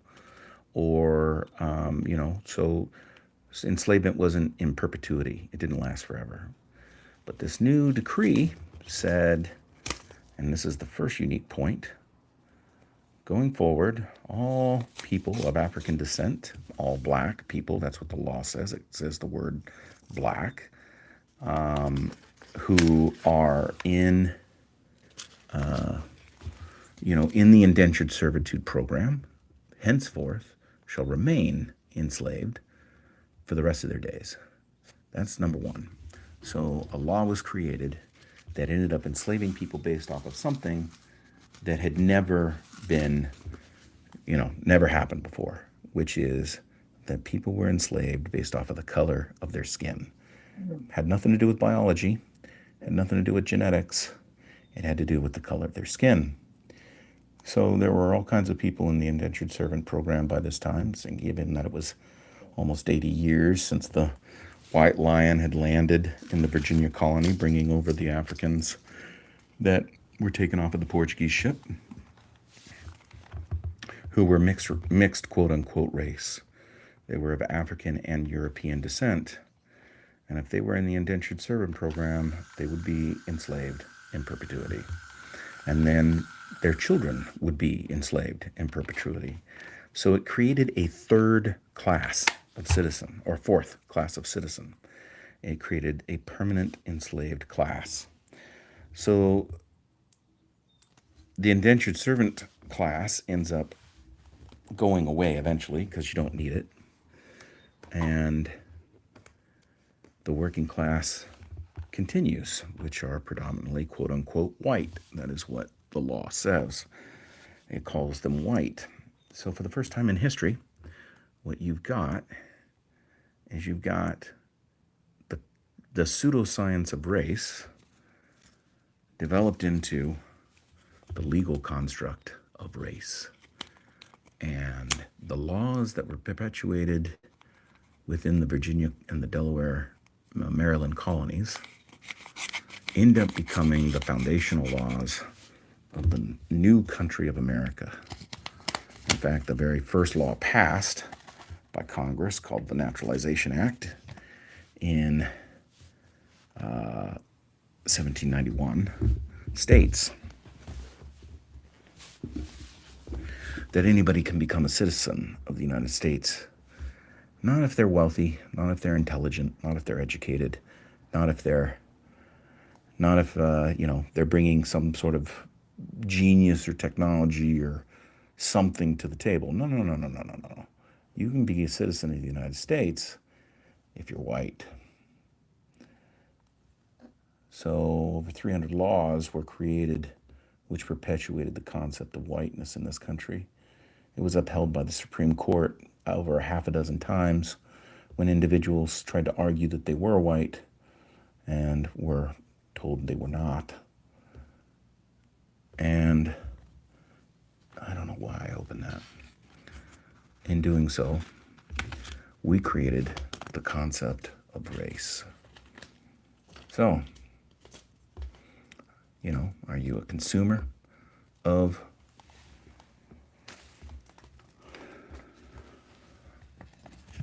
the system, or are you a systems designer? How do you identify? Because if you identify with this material, false, pseudoscientific idea, well, how does race work exactly? What is racism?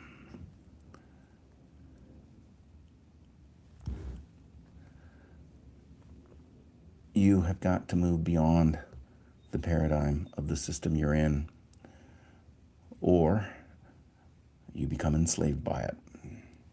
Because that is what the system is designed to do.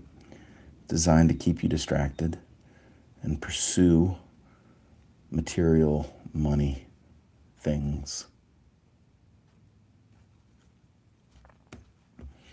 If you are going to be a systems designer,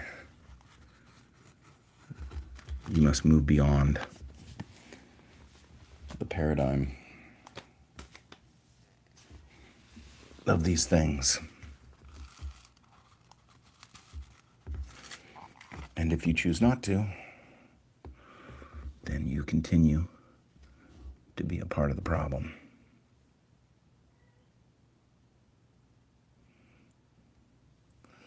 So we have a half tray left. No, we got more than a half tray. I got a lot of tomatoes here.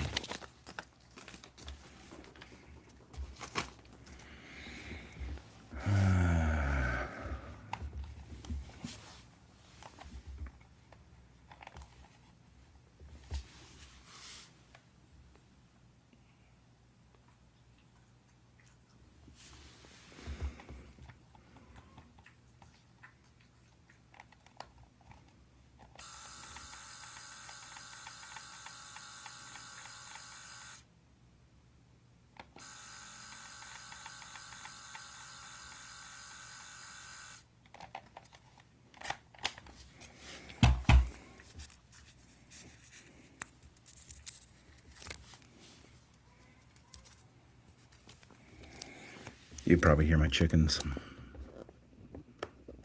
I think they're hungry. Actually, I don't feed them until the afternoon. I let them out into a little fenced area where they can roam around. I have coyotes out here. Like I said, we live in town, but that doesn't mean there aren't coyotes.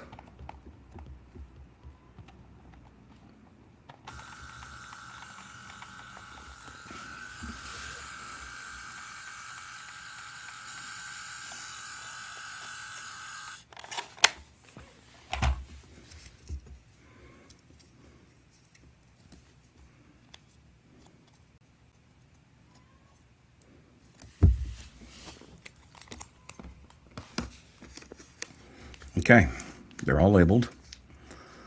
So that's that tray. One tray left. Well, are we going to plant in that tray? I don't know. Oh, I got to seal these. Oh, shoot. I can feel that seed in there.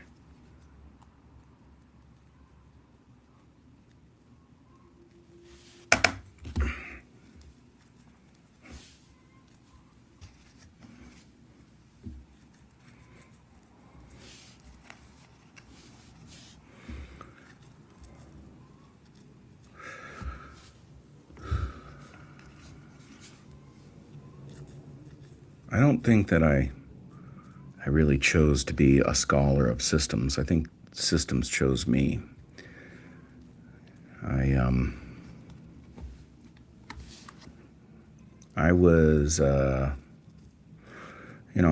was, still am, pretty average person. There's something unique and cool about every one of us. Yeah, we are all snowflakes, and, unique. Everyone's unique. Yeah. It's true. And we are also all just snowflakes. So both can be true. And as far as I was concerned, I was a curious kid. I spent a lot of time in my imagination. It was mostly an escape from trauma. We all have our family of origin issues. And I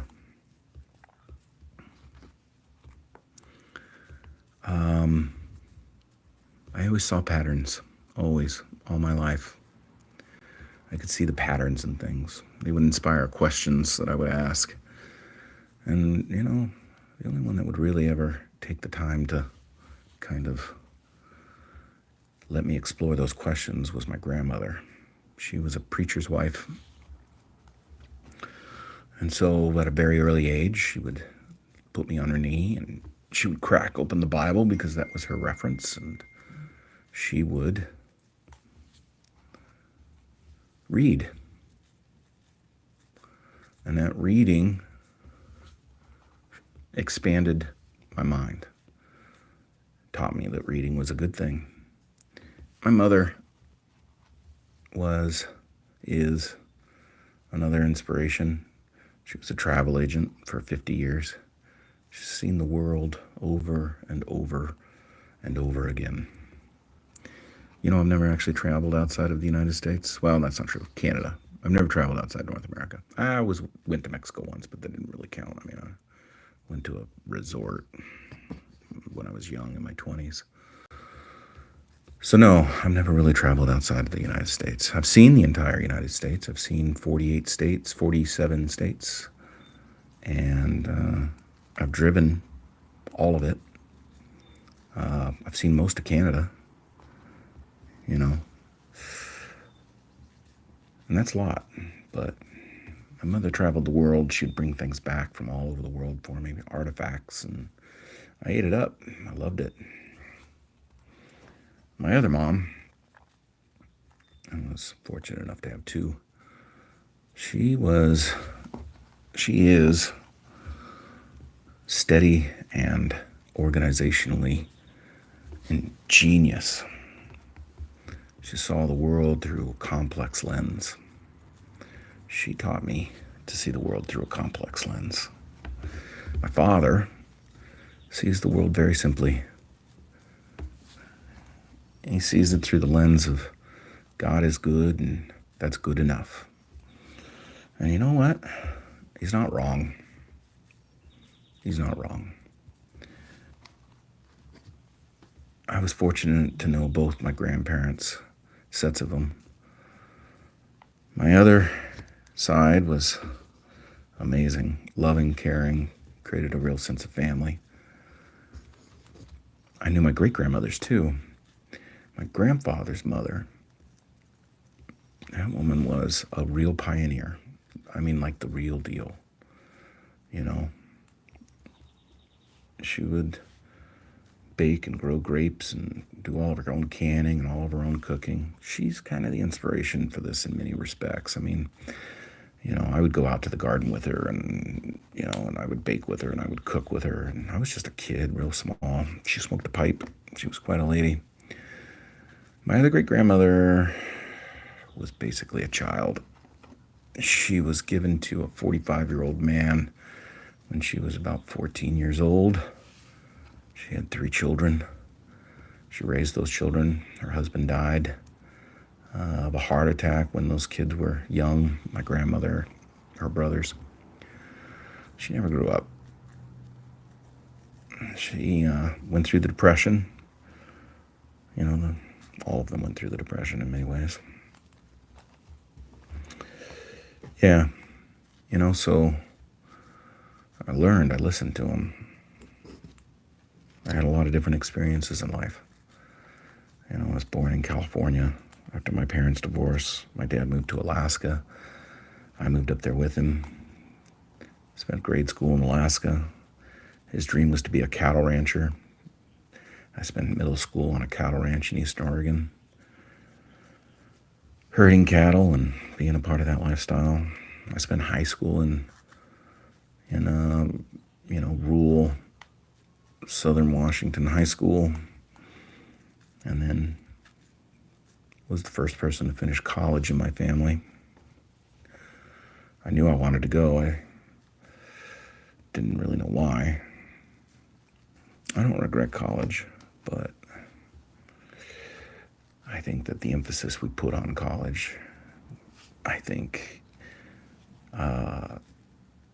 is a way of creating slaves. Debt. Lots and lots of debt. I paid off my student loans right after college. I didn't have very much. I paid for college by working in Alaska. I was a tour guide in Alaska during the summertime.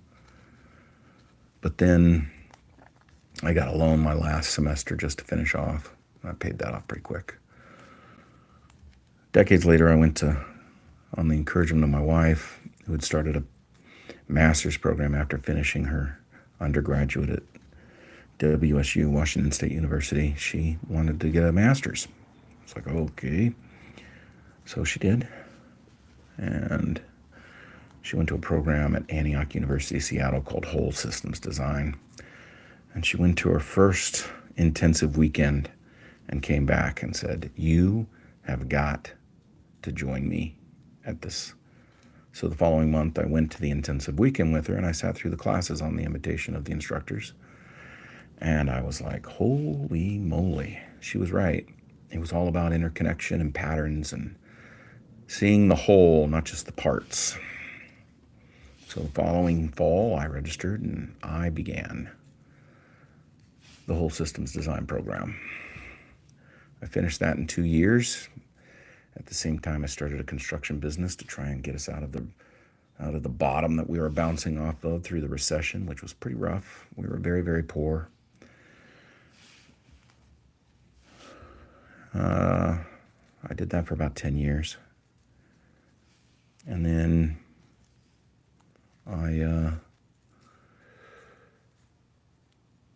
my wife finished a PhD during that time period. That PhD, she's from Hawaii, so she did it on Aloha. And that PhD kind of changed the trajectory of our lives in many respects. At the same time, the concept and the conversation about race was becoming very predominant in our society.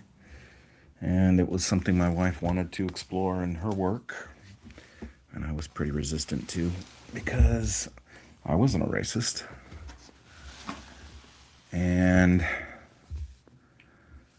so we dug in, mostly to save our marriage, because the conversations that were coming up in our marriage were not going to be sustainable. And that's where the story that I just told you about the construction of race and the pseudoscience of race come from. It comes from a decade of research on my part, trying to understand what this was all about. Why in the world are we still involved in this ridiculous paradigm?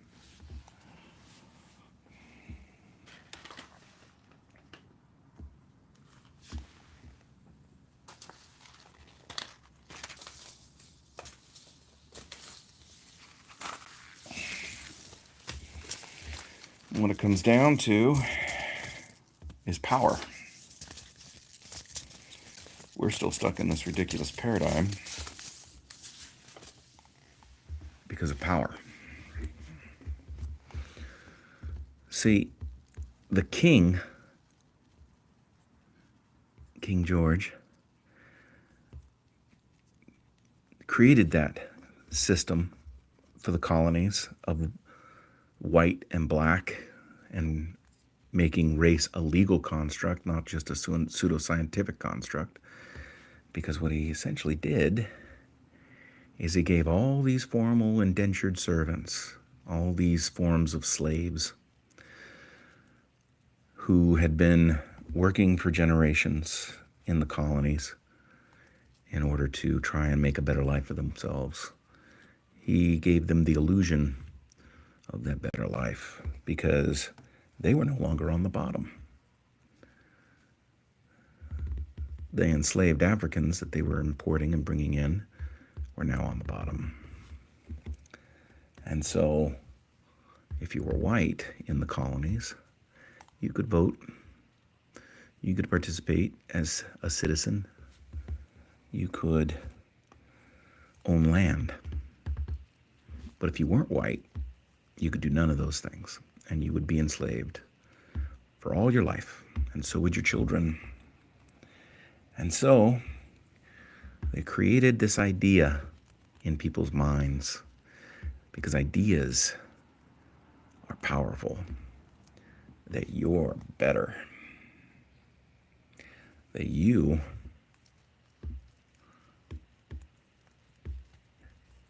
have a manifest destiny.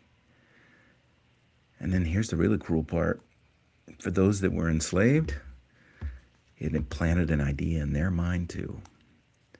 And that idea was, you can't have this, which meant that they were going to have it someday, come hell or high water.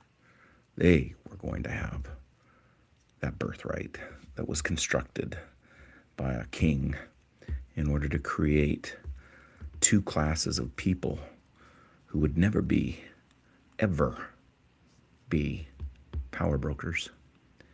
They would never hold the true wealth. That was reserved for the elites, for the nobles.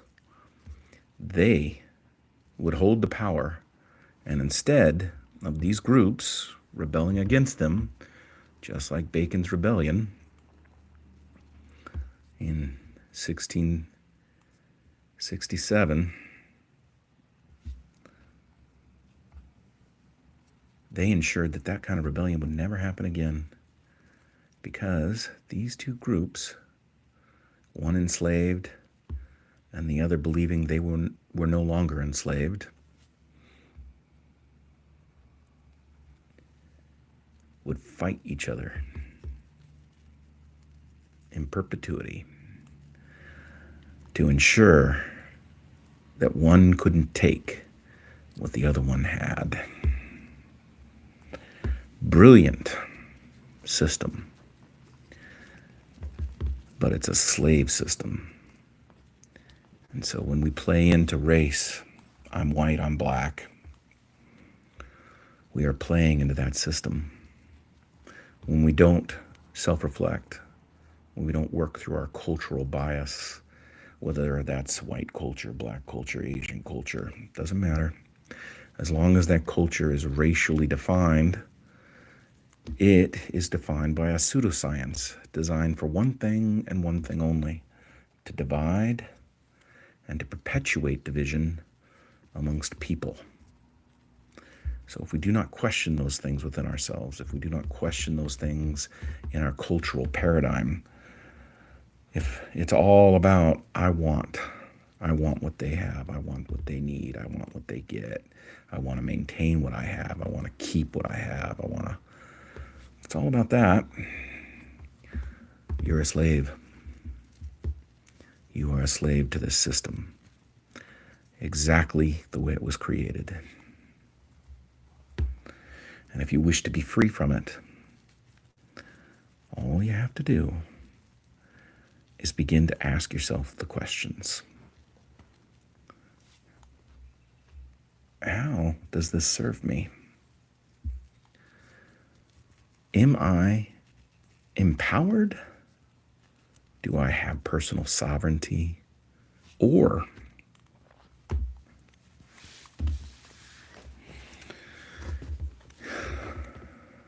do I allow the distractions around me, cable news network, politics, pornography, alcohol addiction,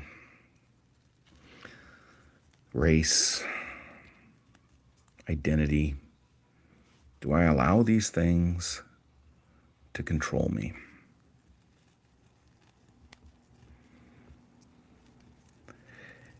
Do I allow them to define me? Do I allow them to make me who I am? Because if you do, you are a consumer of the system.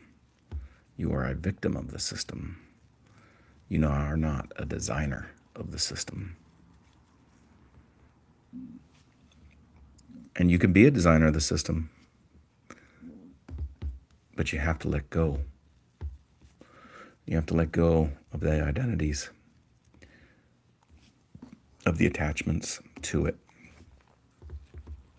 and of the promises that you think that it made, or the obligations you think that it has to you. It has none. You are owed nothing in this system, because this system has zero intention of paying out. Sure, absolutely, there are going to be people around you who make more than you, who are doing better than you, who have a bigger house than you, because that's how the system perpetuates. It perpetuates so that you can see it, you can observe it, you can be jealous of it. And the digital world, the digital connection to all that is brilliant. It's brilliant because we all get to look at each other. We all get to watch each other. And we get to watch these digital representations of each other.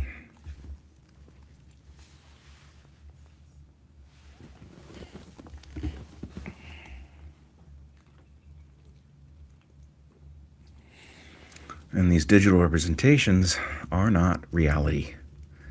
Oh, look, they're in the Maldives. They went to Vegas again. Oh my gosh, are they at Disneyland? Ooh, they got a new car. Is that a vacation home they bought? Oh my gosh. Have they been working out? That looks better than me. That looks nicer than me. I want that. Sure. I want them, I want that, I want her, I want him. I want that idea, I want that body, I want that house, I want that car, I want that. I want. Is there any personal power in that? Is there any personal sovereignty in that? Or are you just getting led around by the nose every time you log into your Instagram or your Facebook or your YouTube?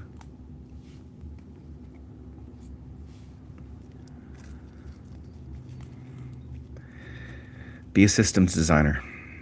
Break free of the chains of this system. Is it going to ease your life? I don't know. Is it going to bring you riches? I don't know. It's not the point. The point isn't about bending the system to your will like a Sith. The point is learning to flow with the system, to let it flow through you, to be an instrument of the system, to realize that you are a part of it all. You are the system, and the system is you. And you either flow with the system or you fight the system. One of the two. Because human beings exist within a duality. Not necessarily a binary. Binary's got no space in between, on, off, up, down. Binary code creates all this digital interaction that we've got, and what good is it doing us? It's got no void. It's got nothing in between. It's got no space. But duality doesn't have to be a binary. Duality can also be polarity. Yin and yang is polarity. The torus is polarity. Let me remind you what I'm talking about.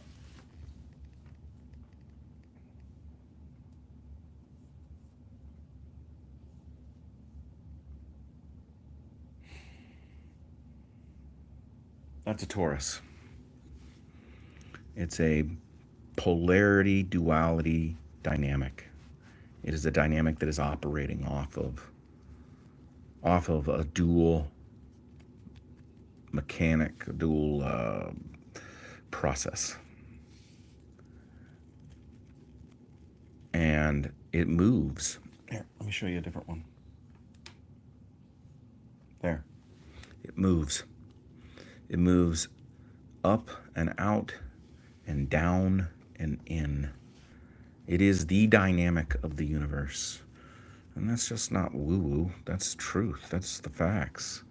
It's an easy thing to go and research.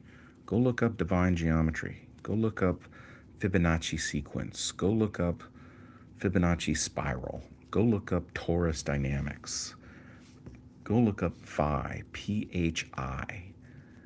All of this is representative of the dynamics of how the universe operates. And you know what? In K-12 education, you are taught arithmetic, subtraction, division, multiplication. If you're really good at that, you're taught calculus and trigonometry and algebra. Not one of these teaches you this. Not one of them teaches you the dynamics of all of nature. From cell division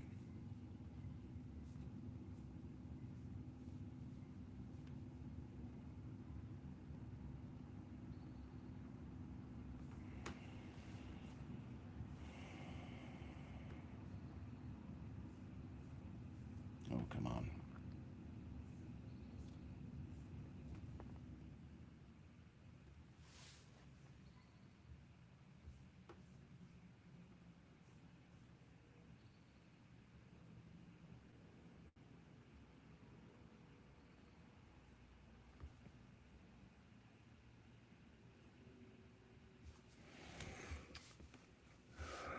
From the quantum field to the atomic function to cell division and biology to planetary physics to solar physics to galactic physics to the way the universe moves. They're all moving within these principles. They're all toruses, every one of them, every single one of them. You see toruses all the time. Apples growing on trees, oranges. These are toruses. The way a fern frond spirals out, that's a torus. The way a fetus spirals in the womb, that's a torus.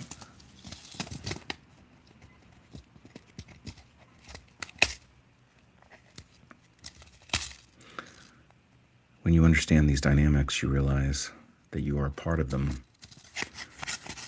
And in being a part of them, you can flow with them. This is cabbage. Oh, I just dropped seed. Oh, I'm spilling seeds. Those are going to grow. They're going to be errant seeds.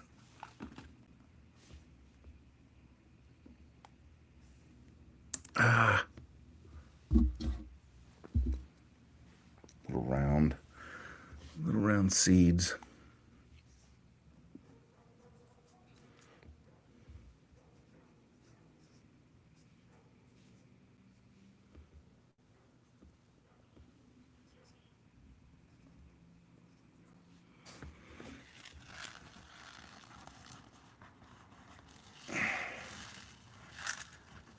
Ah. Okay. Cabbage. Swiss chard. I'll be honest. Some of this stuff I don't even like. You know, I didn't grow up eating it. But that doesn't mean it's not good for you. You know, these have these little angular seeds. They're kind of unique.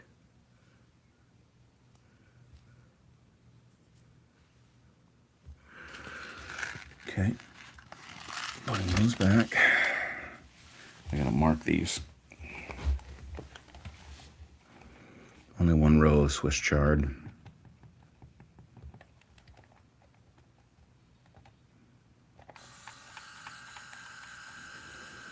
Abundance comes in many forms, you know, and if all we're looking at is the wealth of this human created world, we're looking pretty shallow.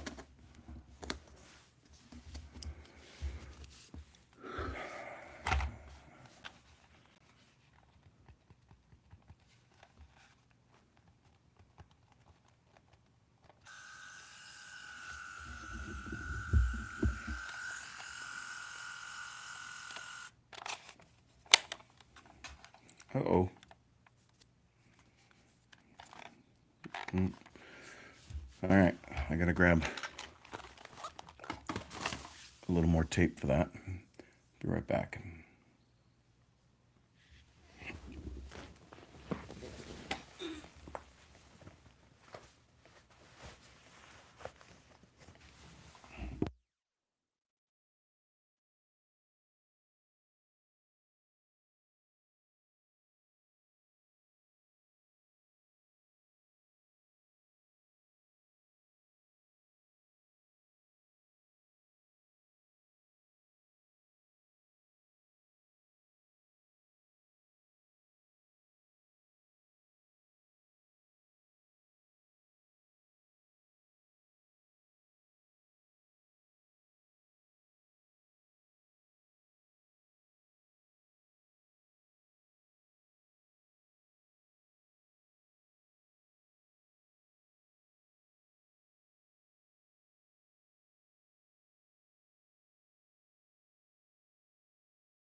Okay, switching out the old cartridge.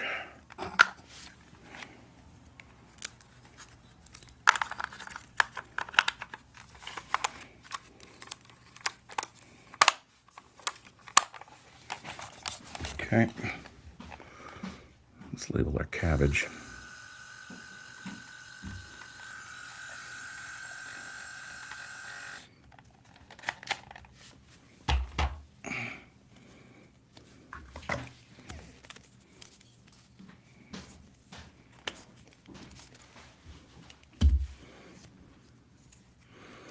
All right, now let's plant the sunflowers. We're going to plant all the sunflower seeds.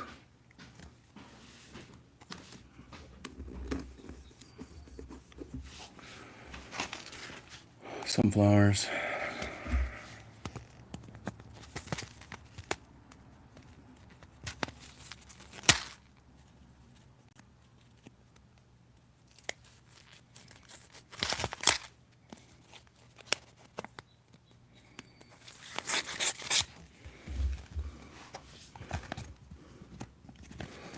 And we're going to do the same thing with these sunflowers that we've done with all the other seeds. We're going to just clip them just a little bit on the tip, on the pointy end,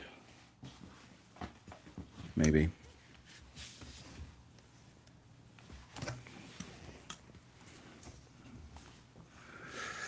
Okay. Just barely. And that part goes down.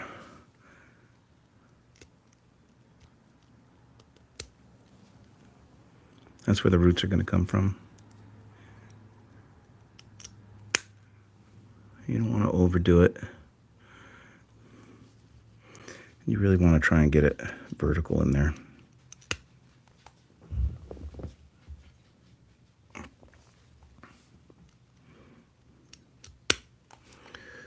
So, what are you going to do?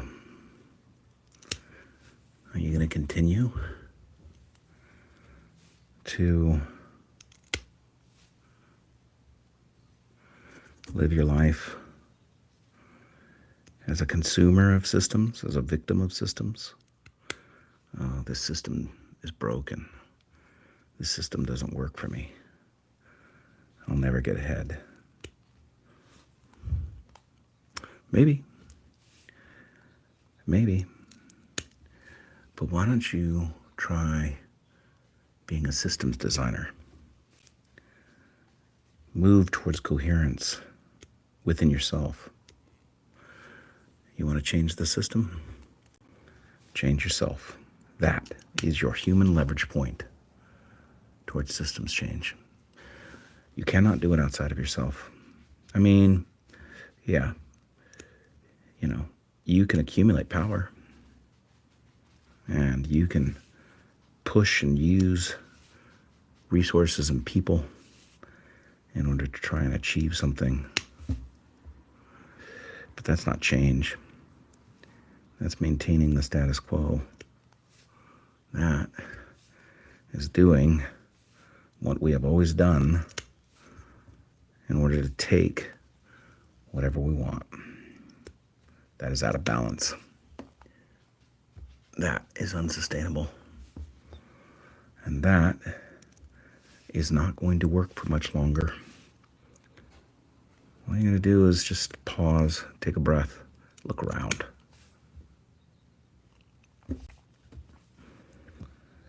This system is not sustainable, but it is going to fight to remain relevant, and it is going to be violent, and it is going to hurt a lot of people. So what do you do? You become a systems designer. You don't wait for change. You create it. First within yourself, and then you learn to co-create it with others. That's what you do. Be right back.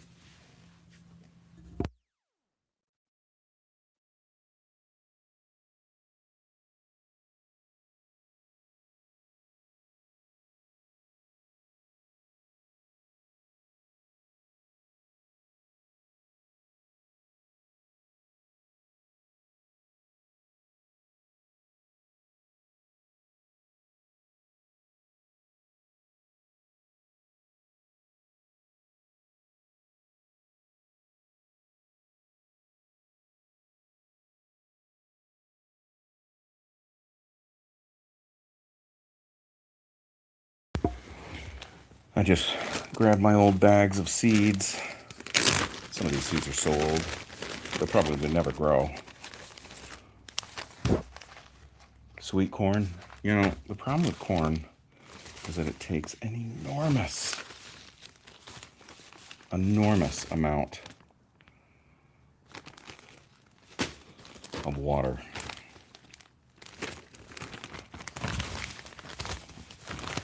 Some of these are really old. Carrots. That's what I've got planted up there. But they're not doing anything because they are old. I bought these seeds and I didn't do anything with them. Let's try that. We'll try some of that. That's spinach, but that's going to go in a different thing. I usually plant zucchini But, you know, it's one of those things that you plant, and then you just get so much of it that it's just overwhelming.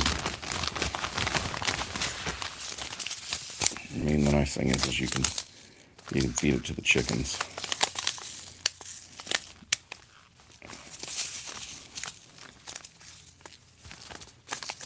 What is this?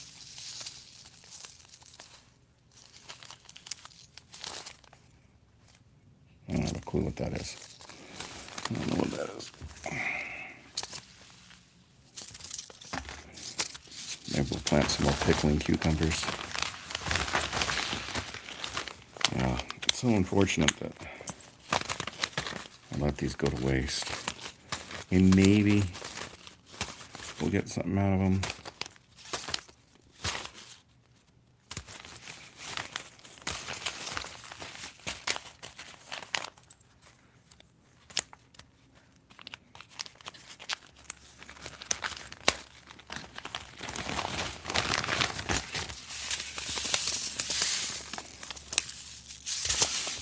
Kale. Kale's actually pretty good when it comes fresh out of the garden.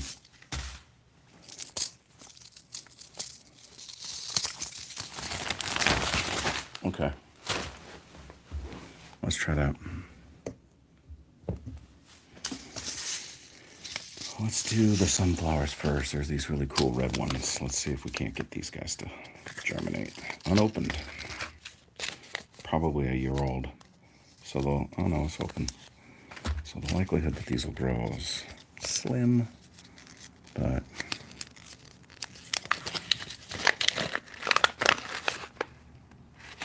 there's only a couple.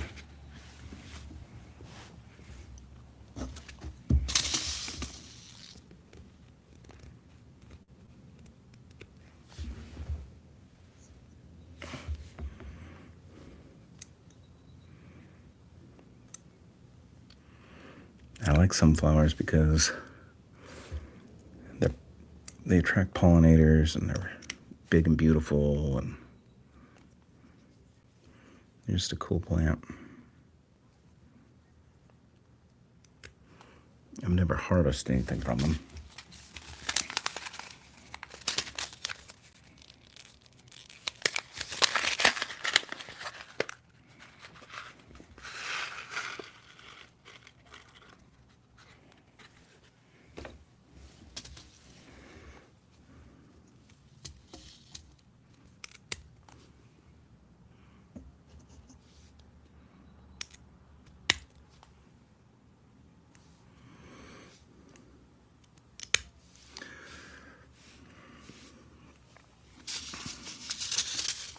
Yeah, I guess we'll just do more sunflowers.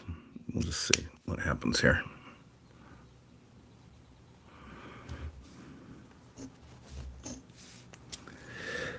So, what I want to encourage you to do, even if it's like a pot and just like one plant, you don't have to plant seeds like I'm doing.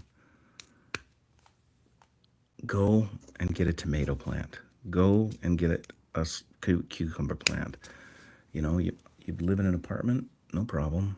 Put it in a nice sunny window. You know, go and learn how to grow something. Harvest from it. Because the time is coming when all of us are going to need each other. More than you know.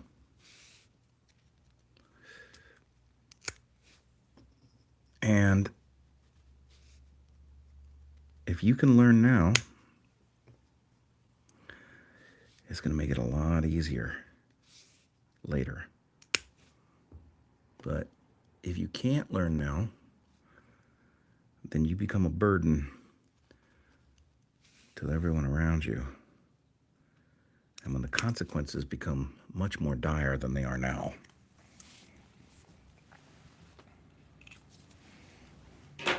that burden is not going to work.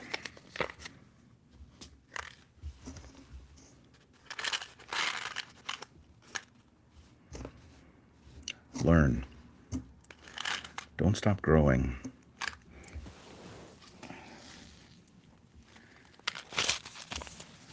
Stop leaning into answers all the time and lean into questions.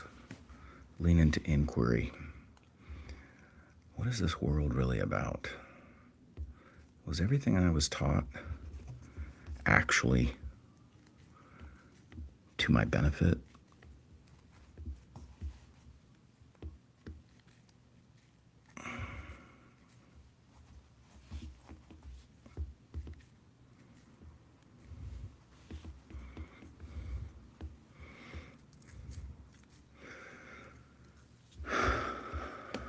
I'll never get what I want. I'll never get what I need. I'll never get these ideas. They're not going to serve you. You know, these mantras that you perpetuate in your head, you know, like the world doesn't work for me. Yeah, you know what? Maybe it doesn't.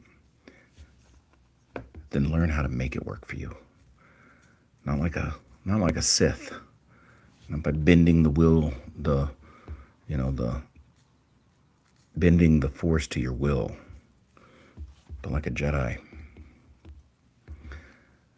Let it flow through you. This is the Zoetic order. This is the order of life. Zoetic being a Greek word meaning life. Learn, inquire, ask questions. If you're watching me on a social platform, then you have a tool in your hand that can do far more than just mindlessly entertain you. It can teach you how to reconnect with the fundamental system and flow of the universe that you exist within. And think about this. The human system that we have created, a miracle unto itself, that system is a grain of sand, a tiny speck in the system that is the universe. It is small, and it thrives on the concept of scarcity, that there's not enough to go around. But the reality is, look up, look within. There's enough to go around. There's enough to go around because it's not just, you don't just go and take it. It flows through you. It flows around you. It's everywhere. That is the dynamic of the universe. The wind, the sun rays, the moonlight, the water. It's all around you. Space is not an empty void. It is full. It is full of this energy sitting at the perfect equilibrium state. David Bohm, one of the greatest physicists of the 20th century, said, "The universe is frozen energy." We know it's there. We even have a name for it. We can't define it because we've chosen a scarcity model. Dark energy, dark matter, making up, 96% of the universe? You know, and instead of reversing 150 years of scarcity policy and ideas around physics, which say that the void between you and me, between the sun and the moon, between us and the other planets is empty, what is actually there is an infinite layer of energy. And that infinite layer of energy sits at a perfect equilibrium state, frozen universe. And when it is disrupted, these little choruses at the Planck level, at the smallest level we can measure, which is called the Planck level, When these little toruses oscillate and are disturbed, these little Planck spherical units, they vibrate. And when they vibrate, they begin to let off protomatter in the form of photons, light. And then this protomatter begins to emerge into much more complex states of matter. And all of the material world around us, planets and asteroids, gas giants and nebulas, suns and moons, they all form and emerge out of the void. The void around them determines their shape like a boundary level. And those boundaries exchange information and energy at all levels, up and down the lattice work of the universe.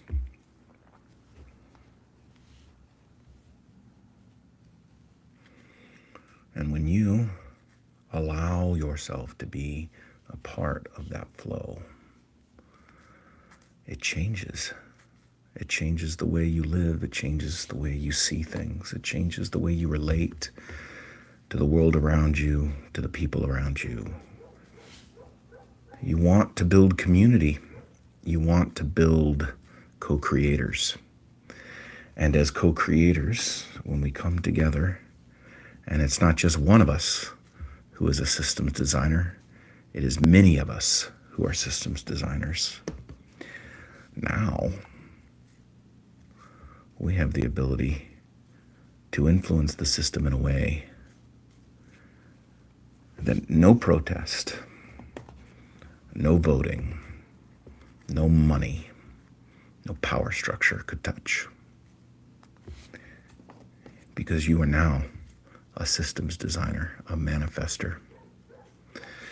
Not a manifester who's bending the force around your will, a manifester who is allowing the force to flow through you because you realize you are the system and the system is you. You are consciousness and consciousness is you. You are the force and the force is you. That's how it works. That's how it works. And I am going to continue to reach out through this medium that we have created in order to encourage people such as yourself to be a systems designer and to choose a different path. Rather than being a systems consumer or a systems victim, you can be an instrument of the force itself.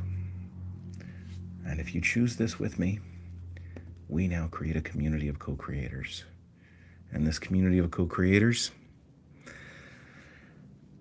they begin to change the system by changing themselves first. That's my seeds. I have everything in here. If you want to join me on a regular basis, I get up at 4:30 in the morning to prepare for a 5:30 a.m. Pacific time live stream called the Morning Breath live stream. It's at 5:30. Yep, that is early. If you're on the Pacific Coast, that's really, really early. It is recorded, but if you can get up, if you can join me wherever you are, and we can co-create this together, I promise change will come. So the Morning Breath live stream is right here where you're watching me on this stream. And I would love to have you join me. It's about 15 minutes. It doesn't last very long. And we do a little learning about systems for about 10 minutes, a little less oftentimes. And then we do 5 minutes, 6 minutes of breath work. Because the goal is to start our day in coherence so that we can end our day in coherence. And little by little, as you change and I change and we all change together, the systems around us change. I hope you'll join me for the Morning Breath live stream and for these little moments. I'll be documenting this gardening process as we go.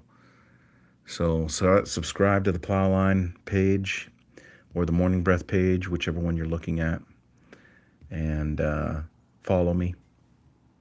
And we'll do this together. Thanks for joining me today.